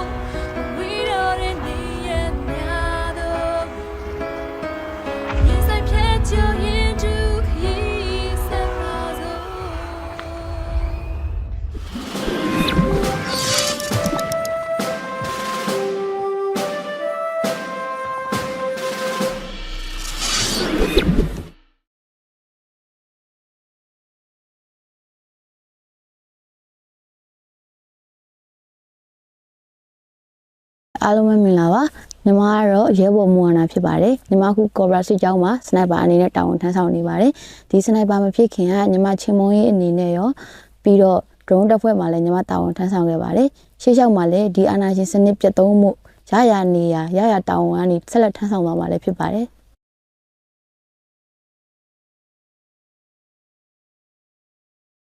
ပထမဆုံးအနေနဲ့ပေါ့နော်ဒီအာဏာသိမ်းစစ်ကောင်စီကအာဏာစသိမ်းနေဆိုတဲ့အချိန်မှာညီမတို့တရားကိုတည်လိုက်တဲ့အချိန်မှာပေါ့နော်ညီမတို့လူကြီးတွေညီမတို့ဖေမေတွေဒီ88ကိုမှီခဲ့တဲ့တော့ဒီအာဏာသိမ်းတာဟာဘယ်လောက်ထိဆိုးကျိုးရှိရဆိုတော့ညီမတို့သိခဲ့ရပေါ့နော်အဲ့တော့ဒီအာဏာစသိမ်းပြီဆိုတော့ညီမတို့တရားကိုတော်လှန်မှဖြစ်မယ်ဆိုပြီးညီမတို့ဆန္ဒတွေပြခဲ့တယ် AC တော်လှန်ခဲ့ရပေါ့နော်ဒါပေမဲ့သူတို့ဘက်ကစပြီးလက်နက်ကင်မှရမယ်ဆိုတဲ့တော်လှန်တဲ့စစ်လက်နက်ကင်ပြီးတော်လှန်မှရမယ်ဆိုတဲ့ဟာကိုသူတို့ကိုယ်တိုင်ပြသခဲ့ရပေါ့နော်အဲ့တော့ညီမဒီတော့လက်နက်ကင်ပြီးတော်လှန်ဖို့ဒီတော်တဲ့ကိုဝင်ဖို့ညီမဆုံးဖြတ်ခဲ့ပါတယ်တော်တဲ့ကိုစရောက်တဲ့အချိန်မှာပေါ့နော်ညီမအနေနဲ့ဒီတာမန်မင်းကလေးတယောက်ပေါ့နော်တာမန်မင်းကလေးဘွားကနေဒီစစ်သားအဖြစ်ကိုစရကူးပြောင်းတဲ့အချိန်မှာညီမအနေနဲ့အခက်ခဲအများကြီးရှိခဲ့ပေါ့နော်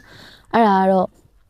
ဒီဘယ်လိုပြောမလဲဒီစစ်သားဖြစ်ဖို့အတွက် training တွေပေါ့နော် training တွေမှာအရန်ခက်ခဲခဲ့တယ်အရန်ပင်ပန်းခဲ့တယ်ပေါ့နော်ဒီပါအရင်ကဘာမှမလုပ်နိုင်တဲ့အားနေတဲ့မင်းကလေးတယောက်ကနေကိုယ့်ကိုစစ်သားဖြစ်အောင်တတ်မှလာအောင်အများကြီးပေါ့နော်လုပ်ခဲ့ရတယ်အစတော့နေရထိုင်ရတာခက်ခဲမှုရှိမှနောက်ပိုင်းမှာအကိုတွေရဲ့ညီအမအရင်လိုမျိုး view ဆိုင်မှုတွေကျင်နာမှုတွေကြောင့်ညီမဘာခက်ခဲမှမရှိဘဲနဲ့တင်တန်းပြီးမြောက်သွားခဲ့ပေါ့နော်တင်တန်းကာလအတွင်းမှာလည်းညီမတို့ဆရာတွေရဲ့အကောင်းမွန်စွာပေါ့နော်တင်တန်းပြသမှုတွေပြီးလို့ရှိရင်ဒီစစ်သားတယောက်ဖြစ်ဖို့လိုက်နာရမယ့်ကျင့်ဝတ်တွေအများကြီးလည်းသင်ခဲ့ရတယ်ပေါ့နော်ဒါတွေပြီးရဲ့အချိန်မှာလည်းဒါတွေကြောင့်မို့လို့သူတို့ရဲ့တင်ပြကောင်းမှုကြောင့်ညီမတိုက်ပွဲဝင်ပေါ့နော်အချိန်တန်းပထမဆုံးထွက်ရတဲ့အခါမှာလည်းညီမအနေနဲ့ခက်ခဲမင်းကလေးတယောက်အနေနဲ့ပေါ့နော်ဒီစစ်ကောင်စီကိုကိုယ်တိုင်ချင်းမုံရမယ်ဆိုတဲ့စိတ်နဲ့အများကြီးကြမ်းကြမ်းခံခဲ့ရရပေါ့နော်ပတ်ဝန်းကျင်မတူတဲ့အခြေအနေကနေပေါ့နော်ဒီလိုမျိုးနေရာကိုရောက်လာတဲ့အတွက်ညီမကအများကြီးစိတ်တက်ကိုပေါ့နော်အများကြီးကြမ်းကြမ်းခံပြီးတော့အားတင်းထားခဲ့ပါတယ်ဘာလို့လဲဆိုတော့ဒီဒေါ်လာရေးမှာပါဝင်နေတဲ့လူတိုင်းဟာသူ့ခက်ခဲတယောက်တစ်မျိုးစီရှိရဖြစ်တဲ့အတွက်ဒါကိုရွေးချယ်ထားတဲ့လမ်းမို့လို့ကြာရနေရဖြစ်ရအောင်ညီမတို့အကောင်းဆုံးပေါ့နော်တာဝန်ထမ်းဆောင်ဖို့ညီမတို့စဉ်းစားခဲ့တယ်အဲ့လိုနည်းနဲ့ပဲညီမအားတင်းထားခဲ့ပါတယ်ဟုတ်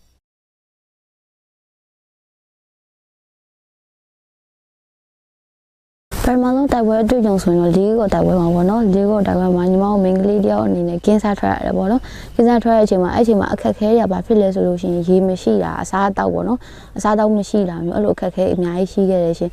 ပြီးလို့ရှိရင်အဲ့လိုမျိုးရေးအိမ်သားမရှိရပေါ့နော်ဘင်္ဂလီအနေနဲ့အိမ်သားမရှိတဲ့အခါကျတော့အဆင်မပြေဘူးပေါ့နော်ဒါပေမဲ့လည်းကိုကစစ်သားဖြစ်နေတဲ့အတွက်အဆင် complain တက်လို့မရခဲ့ဘူးပေါ့နော် complain တက်လို့မရဘူးအဆင်ပြေအောင်လုပ်ခဲ့ရတယ်ရှိရပေါ့နော်ကျင်းစားထွက်ရတဲ့အချိန်မှာလည်းညီမရှေ့တန်းတက်ပြတဲ့အချိန်မှာလည်းရှင်လည်းအဲ့လိုမျိုးပေါ့လက်လက်ကြီးကိုကဒီတိုင်းပဲတစ်ချက်လေးပြစ်လိုက်တာအဲ့လိုလက်လက်ကြီးတွေတနက်တင်အကုန်ဝိုင်းပြီးအုံပြစ်တာပေါ့နော်ရှေ့ဝဲမင်းပြပေါ့နော်ပြစ်လိုက်တဲ့အချိန်မှာဟိုဘက်ကထိသွားတဲ့အချိန်အမှလက်လက်ကြီးတွေတနက်တင်ပြန်ပြစ်တယ်ပေါ့နော်ပြန်ပြစ်တဲ့ဒါပေမဲ့ပြစ်တဲ့အချိန်မှာဘာဖြစ်ချင်လဲဆိုဘေးကနေပြီးတော့ကုတ်ခုံးဘေးမှာဟောတော့အဲ့လိုမျိုးရောက်ပြီးကိုယ်ကိုလှမ်းပြစ်နေရမျိုးရှိတဲ့အချိန်မှာဟာဘေးမှာရှိနေဆိုအဲ့လိုပြေးစင်းရမျိုးပေါ့အဲ့လိုပြေးစင်းတဲ့အခါကျလို့ရှိရင်လည်းလက်နဲ့ကြီးကြလို့ပြေးစင်းနေမှာကိုကမင်းကလေးဖြစ်တော့အကိုတွေကကိုခေါ်ရနောက်ကြရပေါ့နော်အဲ့လိုစူရအဲ့လိုမျိုးပြောစရာလေးရောရှိရရှင်ဒါပေမဲ့ဒီလိုမျိုးဒီဒိုင်ပွဲအတွင်းမှာအများကြီးဖြစ်ခဲ့တဲ့ဟာသားတွေတော့ရှိရရှင်ဒါပေမဲ့ဒီဟာသားတွေကဟိုဒါမသိလို့ပြန်ပြောနိုင်တဲ့ဟာသားတွေပေါ့နော်တကယ်လို့ဒီဟာသားတွေကိုတစ်ချိန်ကြာလို့ရှိရင်ဒီတော်လန်ရေးအောင်မြင်နေပြီးညီမတို့အိမ်ပြန်ခဲ့ကြမယ်ဆိုလို့ရှိရင်ဒီဟာသားတွေကိုတစ်ချိန်မှာဒီလူတွေနဲ့ပြန်ဆောင်ပြီးတော့အေးဆေးပြောပြချင်တယ်ပေါ့ရှင်ဒါပေမဲ့ဒီဟာသားတွေကလုံးဝကြီးပျော်ရွှင်နေကြရလို့မဟုတ်ပေမဲ့မသိလို့ပြန်ပြောနိုင်တဲ့ဟာသားတွေပေါ့နော်ဟုတ်ကဲ့ပြီးတော့ဒီဟာသားတွေကိုပြန်ပြောနေတဲ့အချိန်ဒီမှာလဲပေါ့နော်ဒီဟာသားနဲ့ညီမတို့ဖြစ်ပျက်ခဲ့တဲ့ရည်ရလေးဖြစ်ပျက်ခဲ့တဲ့ဒီအမှတ်တရတွေထဲမှာတချို့လူတွေကတော့မရှိတော့ဘူးပေါ့နော်ဒါပေမဲ့ဒီဟာသားတွေကိုပြန်ပြောအချိန်မှာဒီလူတွေကိုတော့မှတ်မိနေမှာပါလို့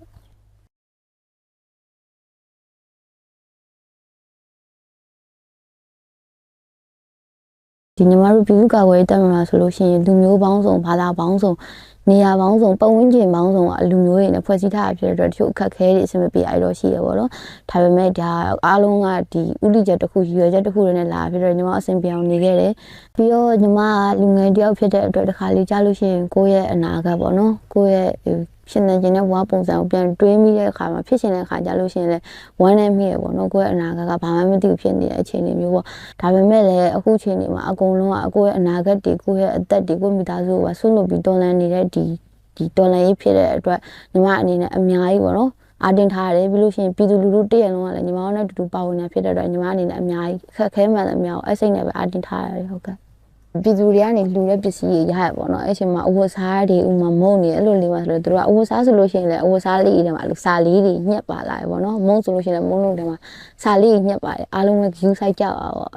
တက်နိုင်တဲ့နေရာနေပါဝင်နေပါတယ်ပေါ့အဲ့လိုမျိုးလေးစာလေးတွေတွေ့ရခါမှာညီမတို့အနေနဲ့အများကြီးနှွေးထွေးရရပေါ့နော်ပို့ပြီးတော့လည်းလှုပ်ချင်စိတ်ရှိရပေါ့နော်ဒီတော်လန်ရေးကိုဘယ်လိုပြီးမြောက်အောင်လုပ်ကြမလဲသူတို့အတွက်ပေါ့နော်အားလုံးအတွက်ဒီပြည်သူလူထုအားလုံးအတွက်ငါတို့ကကိုစားပြုပြီးတိုက်နေရတာဖြစ်တဲ့အတွက်ပို့ပြီးအားတက်ရတယ်ပေါ့ဟုတ်ကဲ့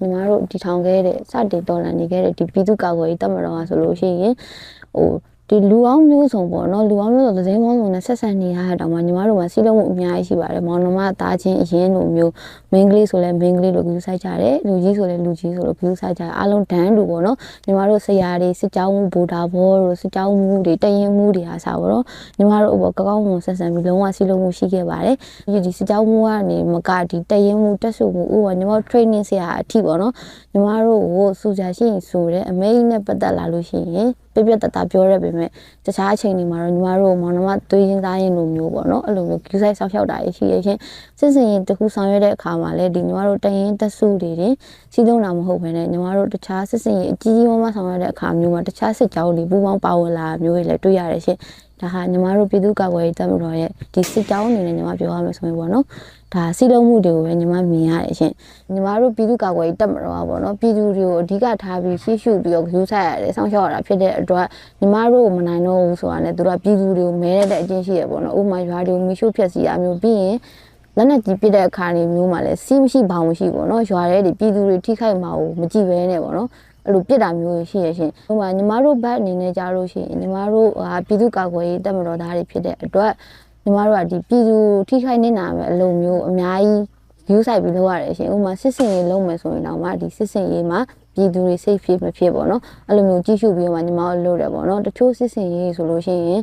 ဒီပြည်သူတွေထိခိုက်မှာဆိုရတဲ့အတွက်ဖြစ်ပစ်လိုက်ရတာမျိုးအများကြီးရှိရပေါ့နော်လက်တလောမှာဖြစ်သွားတဲ့ဒီပစီကြီးပေါ့နော်ပစီကြီးကြေးရွာအဖြစ်ရမျိုးဆိုလို့ရှိရင်ဒါဟာဟိုညီမရဲ့နဲ့ပြောမှဆိုလို့ရှိရင်ဘာမှမဆိုင်နဲ့ပေါ့နော်ဒီအပြစ်မဲ့ပြည်သူတွေအများကြီးထိခိုက်ကြဆုံးရတယ်ပေါ့နော်ပြီးဒါလူသိရှင်ညာဖြစ်သွားတဲ့ကိစ္စရဲ့လိုမျိုးပေါ့နော်ဒါပေမဲ့ဒီ social media ပေါ်မှာရောက်လာတဲ့အဖြစ်အပျက်တွေလည်းအများကြီးရှိရရှင်ဒါပေမဲ့ညီမတို့ပြည်သူ့ကာကွယ်ရေးတပ်မတော်အနေနဲ့ဆိုလို့ရှိရင်ညီမတို့ဟ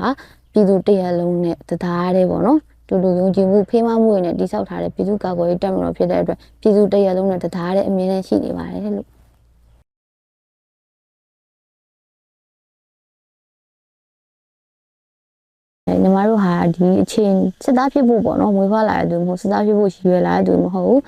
ဒီနယ်ပယ်မျိုးစုံကနေပြီးတော့ပေါ့နော်ဒီအခြေအနေကြီးကြောင့်လာဒီစစ်သားဖြစ်ဖို့ရွေးချယ်ခဲ့ရတဲ့လူတွေဖြစ်တဲ့အတွက်ညီမတို့စပြီးတင်တန်းနေပြီးတဲ့အခါမှာပဲဒီစစ်တပ်တော်တွေနိုင်နာမကျင့်ဝတ်တွေပေါ့နော်ပြီးရင်အဲ့လိုမျိုးချင်းအောင်ကွန်မန်အဲ့လိုမျိုးတွေအများကြီးတင်ယူခဲ့ရတယ်ပေါ့နော်ရှေ့တန်းမှာဆိုလို့ရှိရင်အမိတ်နာခံမှုအားကောင်းမှာပေါ့နော်ဒီဟာညီမတို့စစ်စင်ရေးတွေပြီးမြောက်အောင်မယ်အနေကင်းကင်းနဲ့သွားနိုင်မှာဖြစ်တဲ့အတွက်ဒီဟာတွေကိုညီမတို့တင်တန်းနေစပေးခဲ့တယ်စစ်သားစဖြစ်တော့မယ်ဆိုတော့ညီမတို့တင်ယူခဲ့ရတယ်ပေါ့နော်ဒါပေမဲ့လည်းညီမတို့ဟာစစ်သားတစ်ပိုင်းလူတစ်ပိုင်းပေါ့နော်လူငယ်တွေလည်းဖြစ်တယ်စစ်သားတွေလည်းဖြစ်တဲ့အတွက်ချို့စပြီးတီးခဲ့ရတဲ့အခါလိုက်နာတဲ့အခါမှာအခက်အခဲအများကြီးရှိပေမဲ့ဒီညီမတို့စစ်ကြောင်းမှုတွေညီမတို့တရင်မှုတွေဆရာတွေအနေနဲ့အများကြီးတည်ခ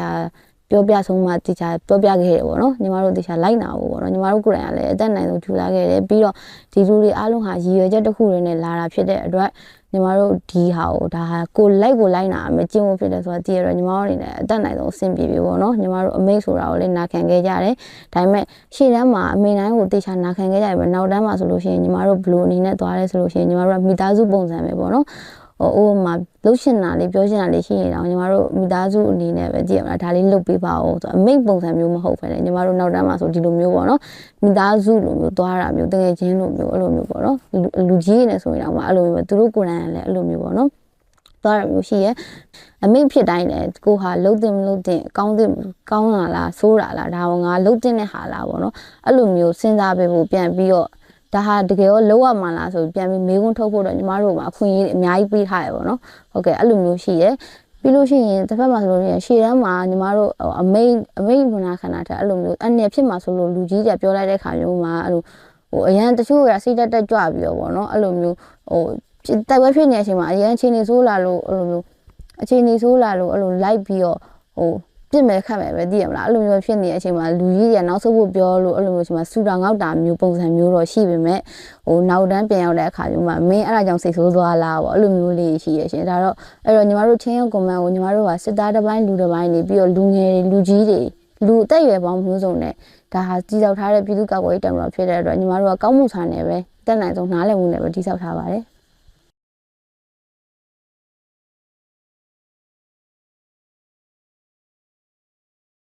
မတရားတာကိုမတရားသဖြင့်တော်လှန်ဖို့လူတိုင်းမှာအခွင့်အရေးရှိရပေါ့နော်အဲ့တော့ဒီတော်လှန်ရေးမှာမပါဝင်ရသေးတဲ့လူတွေဆိုတာလည်းအများကြီးရှိရပေါ့နော်အဲ့တော့ဒီလူတွေကိုပြောချင်တာလည်းညီမတို့နဲ့အတူတူညီမတို့အခုလုပ်နေတဲ့အလုပ်ဟာညီမတို့ကောင်းဖို့အတွက်မဟုတ်ဘဲနဲ့တနိုင်ငံလုံးပြည်သူလူထုတရက်လုံးကောင်းဖို့လုပ်နေတာဖြစ်တဲ့အတွက်ညီမတို့နဲ့အတူတူပါဝင်ပေးဖို့ပြောချင်ပါတယ်ပြီးတော့အခုပါဝင်ပြီးသားလူတွေပေါ့နော်ဒီပါဝင်နေတဲ့လူတွေပြည်သူတရက်လုံးနေပြီးညီမတို့အခုလိုလက်နက်ကင်တော်လှန်နေတဲ့လူတွေပြီးယူကြီးပွဲအားလုံးပေါ့နော်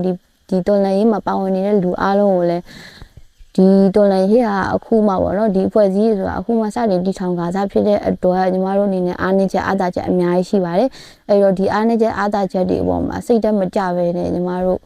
့မလျော့သောအားနဲ့ပေါ့နော်ညီမတို့ဒီတော်လှန်ရေးပြီးသည့်အထိအဆုံးထိပါဝင်သွားကြပြီပေါ့ညီမအနေနဲ့တိုက်တွန်းချင်ပါတယ်ညီမအနေနဲ့တရင်တူသည်ဖြစ်စေမတူသည်ဖြစ်စေနေရာတိုင်းကရဲဘော်တွေပေါ့နော်တော်လှန်ရေးမှာပါဝင်တဲ့ရဲဘော်တိုင်းကိုလည်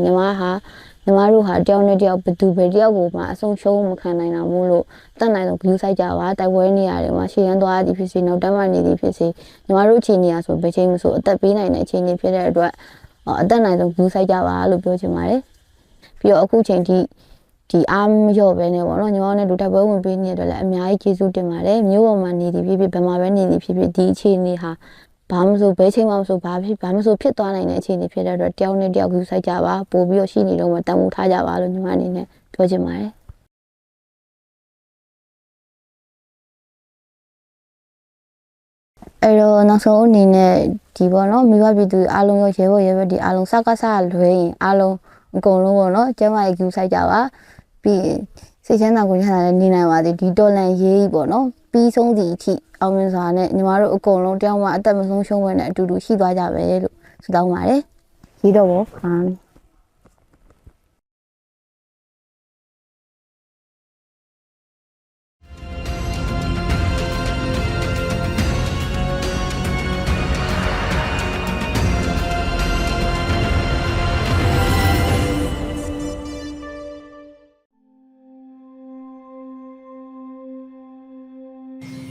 ဒီလိုစောကဒီလိုဝိုင်းရည်ဘူးဆိုတာတဲ့အချိန်မှာအဖေမှငိုးတုတ်ကြီးထိုင်နေမှာအဖေတို့ထိုင်နေမှာဒီလိုပြုံးဝင်လောက်တာတော့အဖေဒီမှာညီမလေးဆိုဒီလိုကိုဝင်ဆောင်ရင်းနဲ့မပေါ်မပါနဲ့ဒီလိုခံစားရလိမ့်မယ်ဒီမှာတွေ့နေမတော့ဒီလိုဖြစ်ဆုံးမှုနဲ့တွေ့မယ်လို့ညီမလည်းမပြောပြပါဆက်လေးဖွာတယ်သူမေးတိုင်းဆက်လေးတီဖွာတယ်ဟွာပြောလို့ရှင်ဆက်လေးမီတက်လို့ရှင်ပေါင်တွင်းသားတွေအဲ့လိုမျိုးသူဖိချေပြီးတော့တက်ငယ်ပါလို့ပဲပြောရမယ်ပေါ့နော်အဲ့ဟာကိုခြေဖနှောင်းနဲ့နင်းပြီးတော့ဒီလိုမျိုးခြေတယ်အဲ့ကောင်ကကျွန်တော်ဘောင်းမီချော့ပြရတယ်သူဟာကိုကြောမျက်နှာရှိမှရမ်းပြတယ်6တင်မင်းကြိုက်တဲ့ဟာတွေမှာကြီးဆိုပြီးအဲ့လိုမျိုးပြတယ်သူပါရိုက်တာဒီလိုမျိုးတစ်ချက်ချင်းစီရိုက်တာမဟုတ်ဒီလိုစုံရိုက်တာဘေးနားမှာစဖဖို့ရှိတယ်ညီမရှိထိုင်နေရကြတော့ဒလန်ရှိတယ်သူမေးလို့ညီမအဲ့လိုမျက်လုံးလှန်ပြီးတော့သူ့ကိုကြည့်လိုက်တာအဲ့လိုလှန်ကြည့်ရမလားဆိုပြီးတော့ပါးကိုရိုက်ထက်လိုက်တာညီမဆိုလဲထွက်သွားပဲဘေးနားကဗျူဟာမှုကကြညီမကိုတနတ်ဒင်နဲ့ထပ်ထုတယ်ထထုတော့သမီးဘာလုပ်လို့လဲလို့နင်းဆောက်ချိုးမပြေလို့ငါလုပ်တာတဲ့နင်ကတဲ့ဘာလုပ်ထင်လို့လဲတဲ့ဒီမှာတနတ်မြင်လားတဲ့လက်ညှိုးတစ်ချက်ကိုရင်နင်သေသွားလိမ့်မယ်နော်တဲ့ဟိုအားကစားလုပ်တဲ့ဟိုလက်သီးကော်လက်သီးလိုမျိုးအဲ့သူတို့လက်အိတ်ဝတ်ထားတယ်အဲ့နဲ့ညီမကိုထပ်ထိုးပြန်အောင်တားရဲ့မိန်းမဘာတူလဲဆိုပြီးတော့မေးမြန်းပြီးတော့ကျမကိုအိမ်မာတွေကပါးတွေနားတွေချတယ်သပင်ဆောင်းဆွဲတယ်ပြီးတော့အဲ့အချိန်မှာကျမသားအငယ်လေးကငငယ်လေးပဲရှိသေးတဲ့အချိန်ကျအကြီးကောင်လေးဆို9နှစ်ပဲရှိတယ်ဒါပေမဲ့ကျမကိုအတင်းဆွဲပြီးတော့ခေါ်ရတယ်ခေါ်သွားပြီးတော့ရက်ွက်ရုံမှာကျမကိုစစ်ဆေးတယ်ဟိုနေဖြစ်တယ်ပြီးတော့ကျမကလေးတွေလည်းအရန်ကြောက်နေတယ်ပြီးတော့ကလေးတွေကိုလည်းတနက်နဲ့ကျမသားအကြီးကောင်လေးဆိုရင်တနက်နဲ့ခြောက်ပြီးတော့မေးမြန်းတယ်ပေါ့နော်ဘာမဟုတ်တဲ့ဟိုအရာရှိမဟုတ်တဲ့စစ်သားရကျမကိုဝင်ရိုက်လိုက်ဟိုဘက်ကဝင်ရိုက်လိုက်ပြီးတော့သူတို့နဲ့ပတ်သက်တဲ့အဖွဲ့အစည်းတစ်ခုပေါ့နော်လူတွေကလည်းကျမကိုရိုက်တယ်စောင့်ကန်တယ်ပေါ့နော် CNN သတင်းဌာနမှာနောက်ဆုံးတပိတ်ဆိုပြီးပါလာခဲ့တယ်အဲ့ဒီချိန်မှာဒီတပိတ်ကိုဘယ်သူဆောင်နေတာလဲပေါ့နော်ဆိုပြီးတော့ကျမတို့သူတို့အသေးလို့ချင်းလာတယ်ပေါ့နော်စစ်ကြောရေးရောက်တဲ့အမျိုးသမီးတိုင်းကအဲ့ချိန်မှာကျမနာမည်ကိုသူတို့အရန်မေးတယ်မေးပြီးပါလို့ရှင်မသိဘူးဆိုရင်တော်တော်နှိပ်စက်တယ်ဘယ်လောက်ထိအောင်နှိပ်စက်လဲဆိုလို့ရှင်ဟိုအမျိုးသမီးမိမကိုပေါ့ကြွကြွအိတ်ကိုမီးရှို့ပြီးချတာမျိုးတွေထောင်ကကျင်းတဲ့ခါကျတော့လှမ်းစရာနေရာမရှိဘူးမရှိတဲ့ခါကျတော့ကိုယ့်ဥပ္ပစာကိုရက်တောင်ခတ်ပြီးတော့ဝက်ကတာအဲ့ဒီထမိန်လေးအိမ်နေပေါ့ရက်တောင်ခတ်ပြီးဝက်ရတာထမိန်တစ်ထဲကို6ဖို့ရက်တောင်ခတ်ရတယ်ဆိုတာစဉ်းစားကြည့်လက်တွေကိုပြုတ်မတက်ပဲအချုပ်ထဲမှာအရက်20လောက်ထားတယ်ထားတဲ့အချိန်မှာအဲ့လိုပဲမူးလာပြီဆိုရင်ဒီဖုန်းတွေလည်းတင်ထားတော့ဖုန်းထဲမှာလည်းရှာလို့မတွေ့ဘူးလေမတွေ့တော့ယောက်ျားကိုခေါ်ပေးယောက်ျားကိုခေါ်ပေးရင်နင့်ကိုလွတ်ပေးမယ်အဲ့တော့ကိုကလည်းအဆက်အသွယ်မရှိပါဘူးကျွန်မလိန်လည်းမပြောပါဘူးအမှန်တိုင်းပြောတာပါအဲ့ဒါလည်းမရဘူးအဲ့လိုမူးလာပြီဆိုရင်12နာရီတစ်ချက်ဆိုပါးတွေနားတွေရိုက်တာပဲဆိုတော့အဲ့ဒီအချိန်ကဆိုအရန်လေသွေးပြက်ပြီးတော့လေဟိုပြောမယ်ဆိုရင်သွေးတွေတောင်ဆဲတယ်လုံးဝအယုတ်ကျိုးပြပြောင်းနေတာလေပြန်ညင်နေ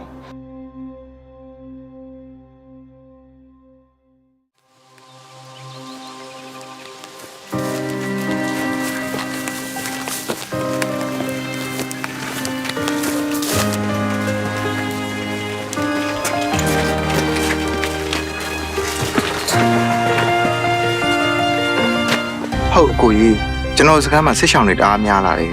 စေးဖို့လိုနေပြီအားစိတ်မပူနေကြတယ် STP ပန်ရှိတယ်အရမ်းမြင်တယ်ငါကူလွှဲလိုက်မယ်လုံလဲလုံကြုံတယ်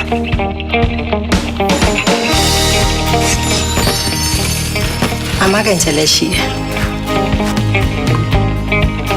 ဖာရီဇပေါ်လေးပြီးသွားပြီဆရာမကြီးကလေးတွေကျောင်းဆောင်နေစောက်ဖို့အတွက်ကျွန်တော်ပတ်စံလွှဲလိုက်မယ်နော်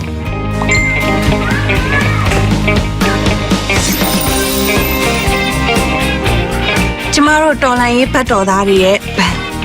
လက်လက်ဧကန်နွေဦးဘန်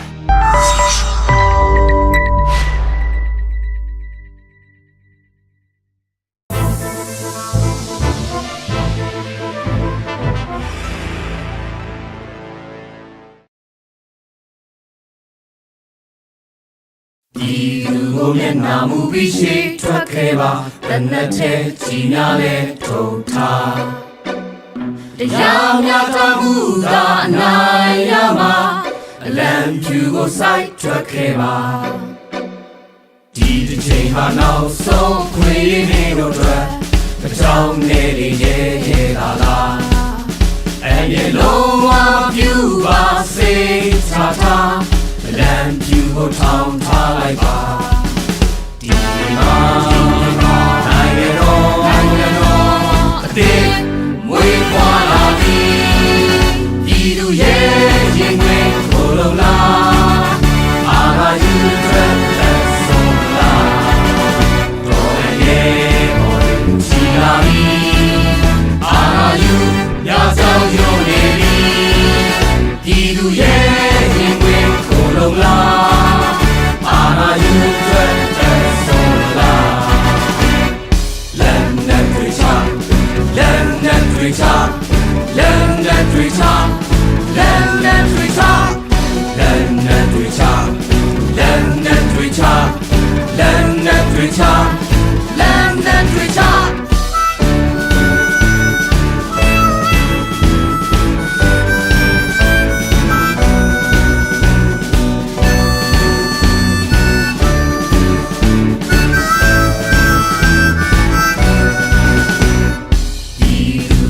နာမူပြီးရှိထွက်ခဲ့ပါတနက်ချင်းကြီးများတဲ့ထုံထား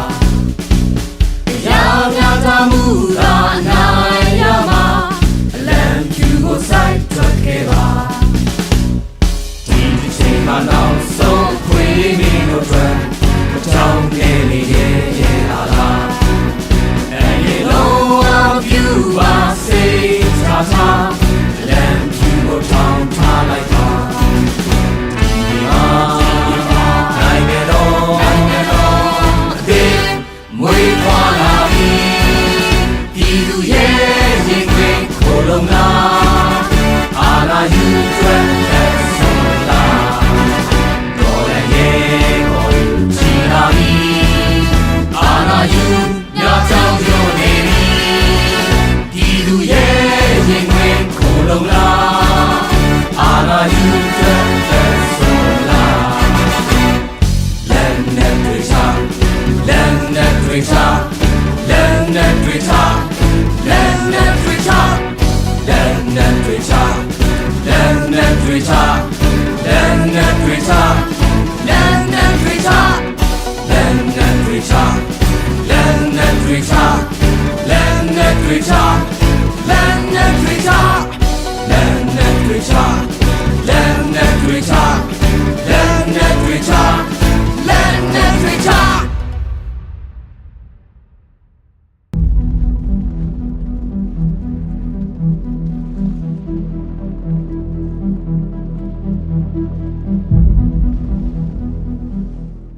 မင်္ဂလာပါကျွန်တော်တရုတ်ဆောင်တောင်းပါကျွန်တော်အခုပြောချင်တာလေးကကျန်းဖက်စစ်ကောင်စီဟာလူထုအာဏာကိုမတရားသဖြင့်သိမ်းယူဖို့စ조사ခဲ့ခြင်းကနေစပြီးပြည်သူရန်သူတပွဲသဘောထားပြီးမျိုးမျိုးစုံနဲ့ရက်ဆက်ရုံမှနေရတယ်ကိုပြည်သူတွေအားလုံးအသိပါဒါတွေကိုဘာကြီးကလည်းသိရှိပြီးကျန်းဖက်စစ်ကောင်စီရဲ့ရာဇဝတ်မှုတွေကိုဒါစီရေးယူနိုင်ဖို့လိုအပ်လာပါတယ်ဒါကြောင့်ကျွန်တော်တို့ဟာမြန်မာနိုင်ငံရဲ့သတင်းအချက်အလက်အမှန်တွေကို social platform မျိုးစုံကနေတစ်ဆင့်ပေးပို့တင်ပြနေကြတာဖြစ်ပါတယ် Facebook platform ဒါမှမကအခြား social platform တွေဖြစ်တဲ့ Twitter, Instagram, YouTube စတာတွေကိုပါတွင်တင်ကြဲအသုံးပြုပြီးသတင်းအချက်အလက်တွေမျှဝေနေကြတာကိုတွေ့ရပါတယ် social platform တွေဟာရေးစည်းစိမ်မှုမြန်ဆန်တယ်လို့လင်းမားတွေဝါဒဖြန့်အလိမ်ညာစကားတွေစတာတွေကိုလည်းဖြန့်ဝေနိုင်တဲ့နေရာတစ်ခုဖြစ်တာမို့ကျွန်တော်တို့အနေနဲ့မှန်ကန်တဲ့သတင်းအချက်အလက်တွေကိုသာမျှဝေဖို့လိုအပ်ပါတယ်။ကျန်းဖက်စစ်ကောင်စီရဲ့ကျူးလွန်မှုတွေသက်သေခံအထောက်အထားတွေကိုမှန်ကန်တိကျစွာသိရှိနိုင်ဖို့လူအခွင့်အရေးဆိုင်ရာဝန်ကြီးဌာနအနေနဲ့ official Facebook, Twitter, website စတဲ့ platform တွေကတစ်စက်အချိန်နဲ့တပြေးညီသတင်းမှန်တွေတင်ပြဆောင်ရွက်ရရှိပါတယ်။ဒါကြောင့်ပြည်သူလူထုအနေနဲ့မှန်ကန်တဲ့သတင်းအချက်အလက်တွေသိရှိပြီးပြန်လည်ဖြန့်ဝေနိုင်ဖို့အတွက်လူအခွင့်အရေးဆိုင်ရာဝန်ကြီးဌာနရဲ့ social media platform အကြောင်းသိပေးမိတ်ဆက်ပေးကြပါတယ်။ official Facebook စာမျက်နှာချက်လက်အမှန်တွေကိုနိုင်ငံတကာပုံမသိရှိစေနိုင်မဲ့ official Twitter account လူအခွင့်အရေးဆိုင်ရာဆောင်ရွက်နေမှုတွေကိုအချိန်နဲ့တပြေးညီသိရှိနိုင်စေမဲ့ official website ဒီ social platform တွေကနေသတင်းအချက်လက်တွေအများဆုံးသိရှိနိုင်ဖို့နဲ့သတင်းအချက်လက်တွေကိုမျှဝေနိုင်ပါတယ်။ like and follow လေးတွေလှုပ်ဆောင်ထားဖို့လိုအပ်တဲ့အကြောင်းပြည်သူလူထုကိုသတင်းစကားပါးရစေခင်ဗျာ။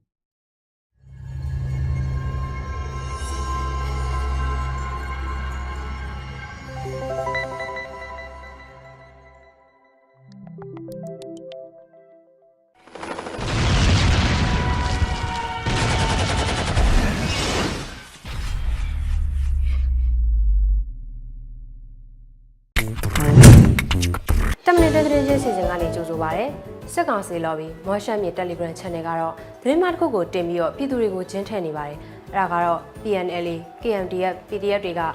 စီဆိုင်မျိုးဈေးကိုမီးရှို့ဖျက်ဆီးနေရဆိုပြီးတော့ရေးသားဖြန့်ချီနေရပါ။အဲ့ဒီပွဲရဲ့ပြည်နှံမှုက like 20ကျော်နဲ့ view 4900ကျော်ရှိတာကိုတွေ့ရပါတယ်။အကြောင်းအရာကိုစစ်ကြည့်တဲ့အခါမှာလွဲမှားနေပါတယ်။လွတ်လပ်ပြီးယုံကြည်စိတ်ချရတဲ့သတင်းဌာနတွေမှာ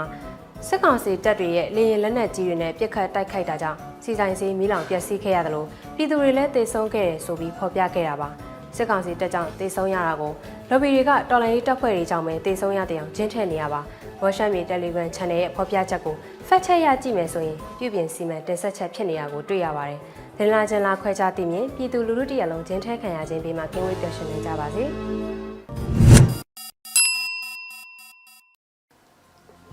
ဒီနေ့အတွက် PVTV ရဲ့ထုတ်လွှင့်တင်ဆက်မှုအစီအစဉ်ပြီးဆုံးပြီဖြစ်ပါတယ်။မြန်မာနိုင်ငံသူနိုင်ငံသားအားလုံးကိုစိတ်နှပါလုံခြုံအေးချမ်းကြပါစေလို့ PVTV အဖွဲ့သားတွေကဆုတောင်းမေတ္တာပို့သလိုက်ပါတယ်ရှင်။ PVTV ရဲ့တော်လှန်ရေးဆိုင်ရာအစီအစဉ်ကောင်းတွေကို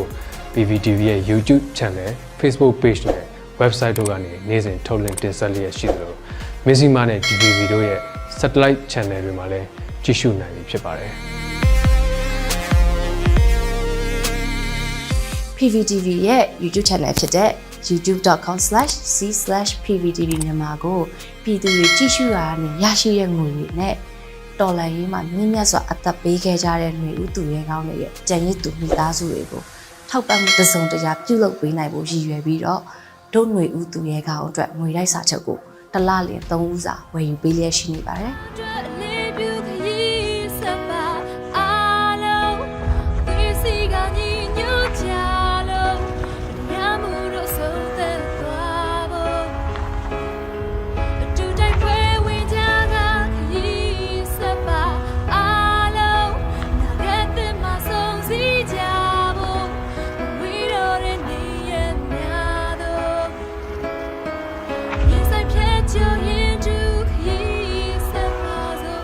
တို့ຫນွေဦးသူရဲကောင်းတွေရဲ့ကြံရည်သူမိသားစုတွေကို